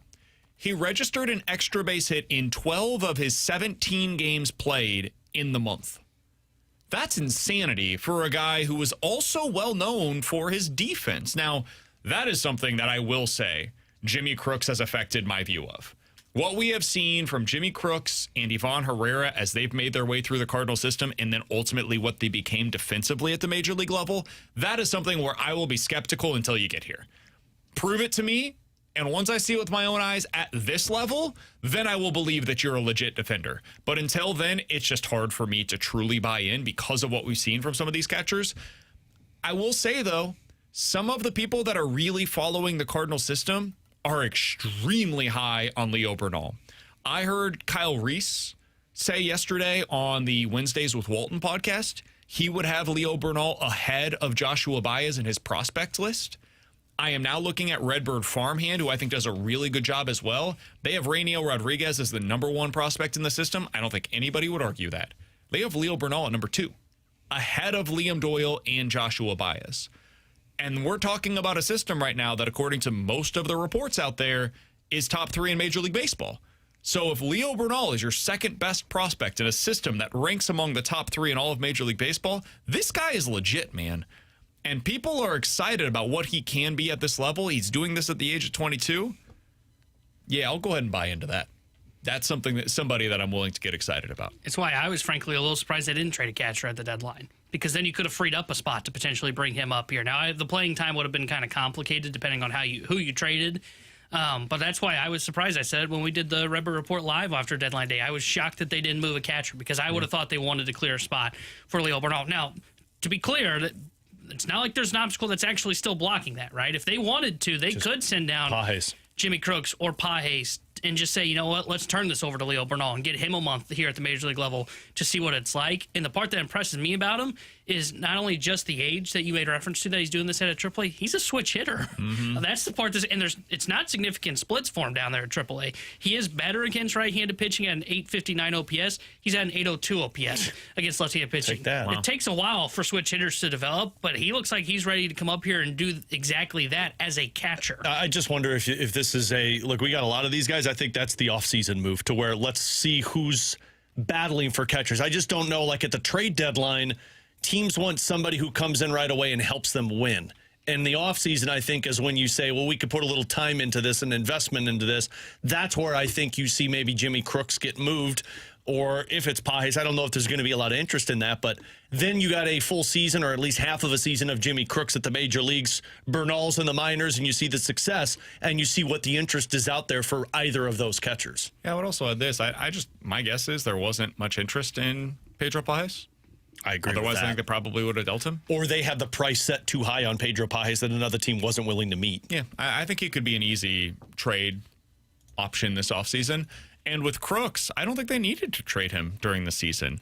I think you wanted to find out what you've got there before you decide to move on from it. And this was your opportunity to do so. Also, there was no real need to push Leo Bernal to the major league level. As I mentioned, he's only 22. This is not a guy that's getting old for his age. He's not stalling out. This is not Quinn Matthews. This is not Cooper Jerpy. This is not Tink Hintz. This is a guy that has, really been on the fast track to the major leagues. He started this season at AA. There was a chance that he would get now. Now would be the time when a lot of guys at his age would be getting to the AAA level. Like, he could have easily been on the Liam Doyle path, where he spent the vast majority of the season in Springfield and then finally gets up for a cup of coffee to the AAA level. And then this time next year, we're talking about him getting an opportunity in the majors. Instead, he's going to be on the radar by opening day of next year. He's somebody that they're going to have to consider, and he'll probably be in a competition for one of the two catcher spots. And for this team, let's be real, that means the starting catcher spot by opening day of 2027. Pretty damn impressive for the development path of a guy in Leo Bernal, who coming into the season was not on many top 100 prospect lists. And if he was, it was the very back end of it. I think going into next year, he'll be the top 60-ish prospect in Major League Baseball. I think that's probably where you'll see him on most of these lists based upon his performance so far this year and his age at the level that he's doing it at right now. Alongside Alex and T-Bone, I'm BK. We'll hit the rewind coming up next.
Alongside Alex and T-Bone, I'm BK. 101 ESPN is your chance this week to win a pair of single-day passes for the BMW Championship. It's happening next week on August the 18th at Belle Reve Country Club. It goes until the 23rd. Those passes include access to the Trophy Club, which is presented by Michelob Ultra. You'll be able to see the top PGA players in the world compete while you're enjoying the Trophy Club presented by Michelob Ultra. For your shot to score a pair of single-day passes for that BMW Championship, check out 101ESPN.com or the free 101 ESPN mobile app, which is always sponsored by Dobbs Tire and Auto Centers. If you guys missed anything from our show today, be sure to check it out on the podcast page, 101ESPN.com, and the free 101 ESPN app where you go to find it. That's all sponsored by Shaver Door Company. You can also see it on YouTube at youtube.com/101ESPN-STL, where later on this afternoon you will see a brand spanking new edition of the Redbird Report with myself and Tanner Hendrickson. T-Bone, never wink at me again, please. He just winked at me, too, and it's really uncomfortable. I did not enjoy that whatsoever. You're not excited about it? It's my fault. Highly uncomfortable. It's my fault because I made a contact with you, but he said spanking, and then you winked, and I just don't. I don't want to ever see that again. So uncomfortable. You can see us on the Redbird Maybe Report he'll wink later at you today. on the Redbird Report. Fingers crossed Try to there's give you no a winking thumbs up. involved. It'll be an hour of Cardinal-specific conversation. Finger So if guns. that's something you're interested in, be sure to check that out. Again, youtube.com/101ESPN-STL. And by the way, thank you to all of you that have made our YouTube page so successful lately. Our show's doing very well over there, and we have you to thank for that. It's been really cool to see the YouTube page grow, especially for T-Bone, the BK and Ferrario. You want to wink feed. at the camera for that one? There it is. You winked at the camera there. We'll give I that should one have to the turned your fans. guys' mic off. It would have been a close-up. Oh, God. Don't do that. Please do not. All right, Alex, to finish forget out to the hit that show today, subscribe button. There's your first, headliner. I want to update the poll that we asked on Twitter earlier today. Put out a poll? Is it weird to wear your team's jersey to a baseball game in a different stadium when your team is not playing? I don't For care the example, results. wearing Cardinals gear to a Royals versus White Sox game. 53% of the 500 votes say, yeah, that's weirdo behavior. Loser. Only 50-50. 47% say, Not nah, 50-50. it's fine. I'll be Only in- 3% people think you're Cardinals I have weird. gear seen, by the next way, Friday. a few people have mentioned, hey, I think it's fine to wear like a Blues jersey to a Cardinals game for Blues night. That is Agreed. the same city. Absolutely. It's also okay to bring your dog to bark at the park. That I think is a different thing entirely than wearing a Cardinals jersey to a Royals versus I Tigers feel like game. they were still look, and I'm still trying to figure out what a semicolon is and how to use it. But I feel like 2 semicolons should have just been in that sentence there. Well, it's two similar things. Like That's what I'm bark at the saying. park, you can bring your dog. If it's a Blues night, you can wear your I Blues also feel jersey. like I read a If it's different di- tweet because if I it's saw the someone say Grateful not Dead wear night, wear your tie-dye. I'm cool with it. I saw someone say is a not to little wear different. like a Blues jersey when it's not a Blues night to the ballpark. I think that's still fine because it's the same city. I think you're done wearing a hockey jersey when it's 100 degrees outside. That's but hey, right. man, if you want to go for it, go for it. It's crazy. To get out of here today, Don't wear the wrong team. Alex, I'm sure you guys will be discussing the Cardinals a lot tomorrow as they prepare for their series against the Chicago Cubs in Wrigley. No, we're talking all hockey tomorrow. Please do. I won't be here. Cardinals versus Cubs begins tomorrow. But before we get to that, we got to wrap up the series they just played. Winning 2 out of 3 against Wheeler and Sanchez. T-Bone, you mentioned it earlier today. You brought up the stat to us. First time that the Phillies have lost consecutive games, back-to-back games with those guys on the mound. Crazy. You were the team that was able to do that. How you feeling about the Cardinals today, Alex? A lot of wrestling fans out there, I would imagine. This is like the Undertaker meme to where he's lying on the mat and you think he's done and he just sits up and he rolls his eyes in his back of his head. I mean, they're back in it. They're back alive. I didn't expect it. And frankly, the team, I don't know if they did either, which is why you trade away guys like Dustin May and JoJo Romero. But man, all credit to this team. This is what you find out. And if you find out you got a group of winners in Walker, Herrera, Weatherholt, and Burleson, they're the driving force behind this. So to be able to go off like they have since the trade deadline, it's why you're 2.5 games out. And frankly, this Chicago Cubs series just got that much more interesting. Yeah, I mean, this season, even if they don't end up getting back in the playoffs, it's been a huge success, right? I mean, you've got a core 4 that has developed. You're getting great answers on some of your pitching in Palante, McGreevy, and Leahy. And you traded away assets at the deadline that weren't going to be here long term. You got really good assets back in return, and you're still in a playoff race. So, I mean, this season's already been getting to the playoffs would just be a cherry on top of what's been a successful year. Yeah, I would say you also got answers on who ain't it. Libby, like the guy who's starting tomorrow in the playoff race. Yeah, 2.5 out. Libby. So far, maybe this could I kind of change. started it too, and I was like, no, I don't want to. So far, Victor Scott II, not it in center field. Nolan Gorman not it at third base. 100%. Don't bring him back. That's super valuable to find out who is not a part of your core, because I feel like we've gotten to the end of a number of seasons and we leave saying, I don't know who's good, I don't know who's bad, and I think that they just kind of have to run this thing back to find out more answers on their players. This year, credit where it's due. I feel pretty good about the veterans and who is going to be a part of the future and who very much right now is not. Now, there are young players that we still need to learn about, but that was always going to be the case based upon what the final 6 weeks or so of the regular season ultimately are going to be. For Alex and T-Bone, I'm BK. We'll have the Redbird Report for you later on today. For any of you that don't listen to that and only listen to this, I hope you have a fantastic weekend. Alex and T-Bone will have you taken care of tomorrow. I'll be back on Monday. It's all going to be at 11 a.m. here on 101 ESPN.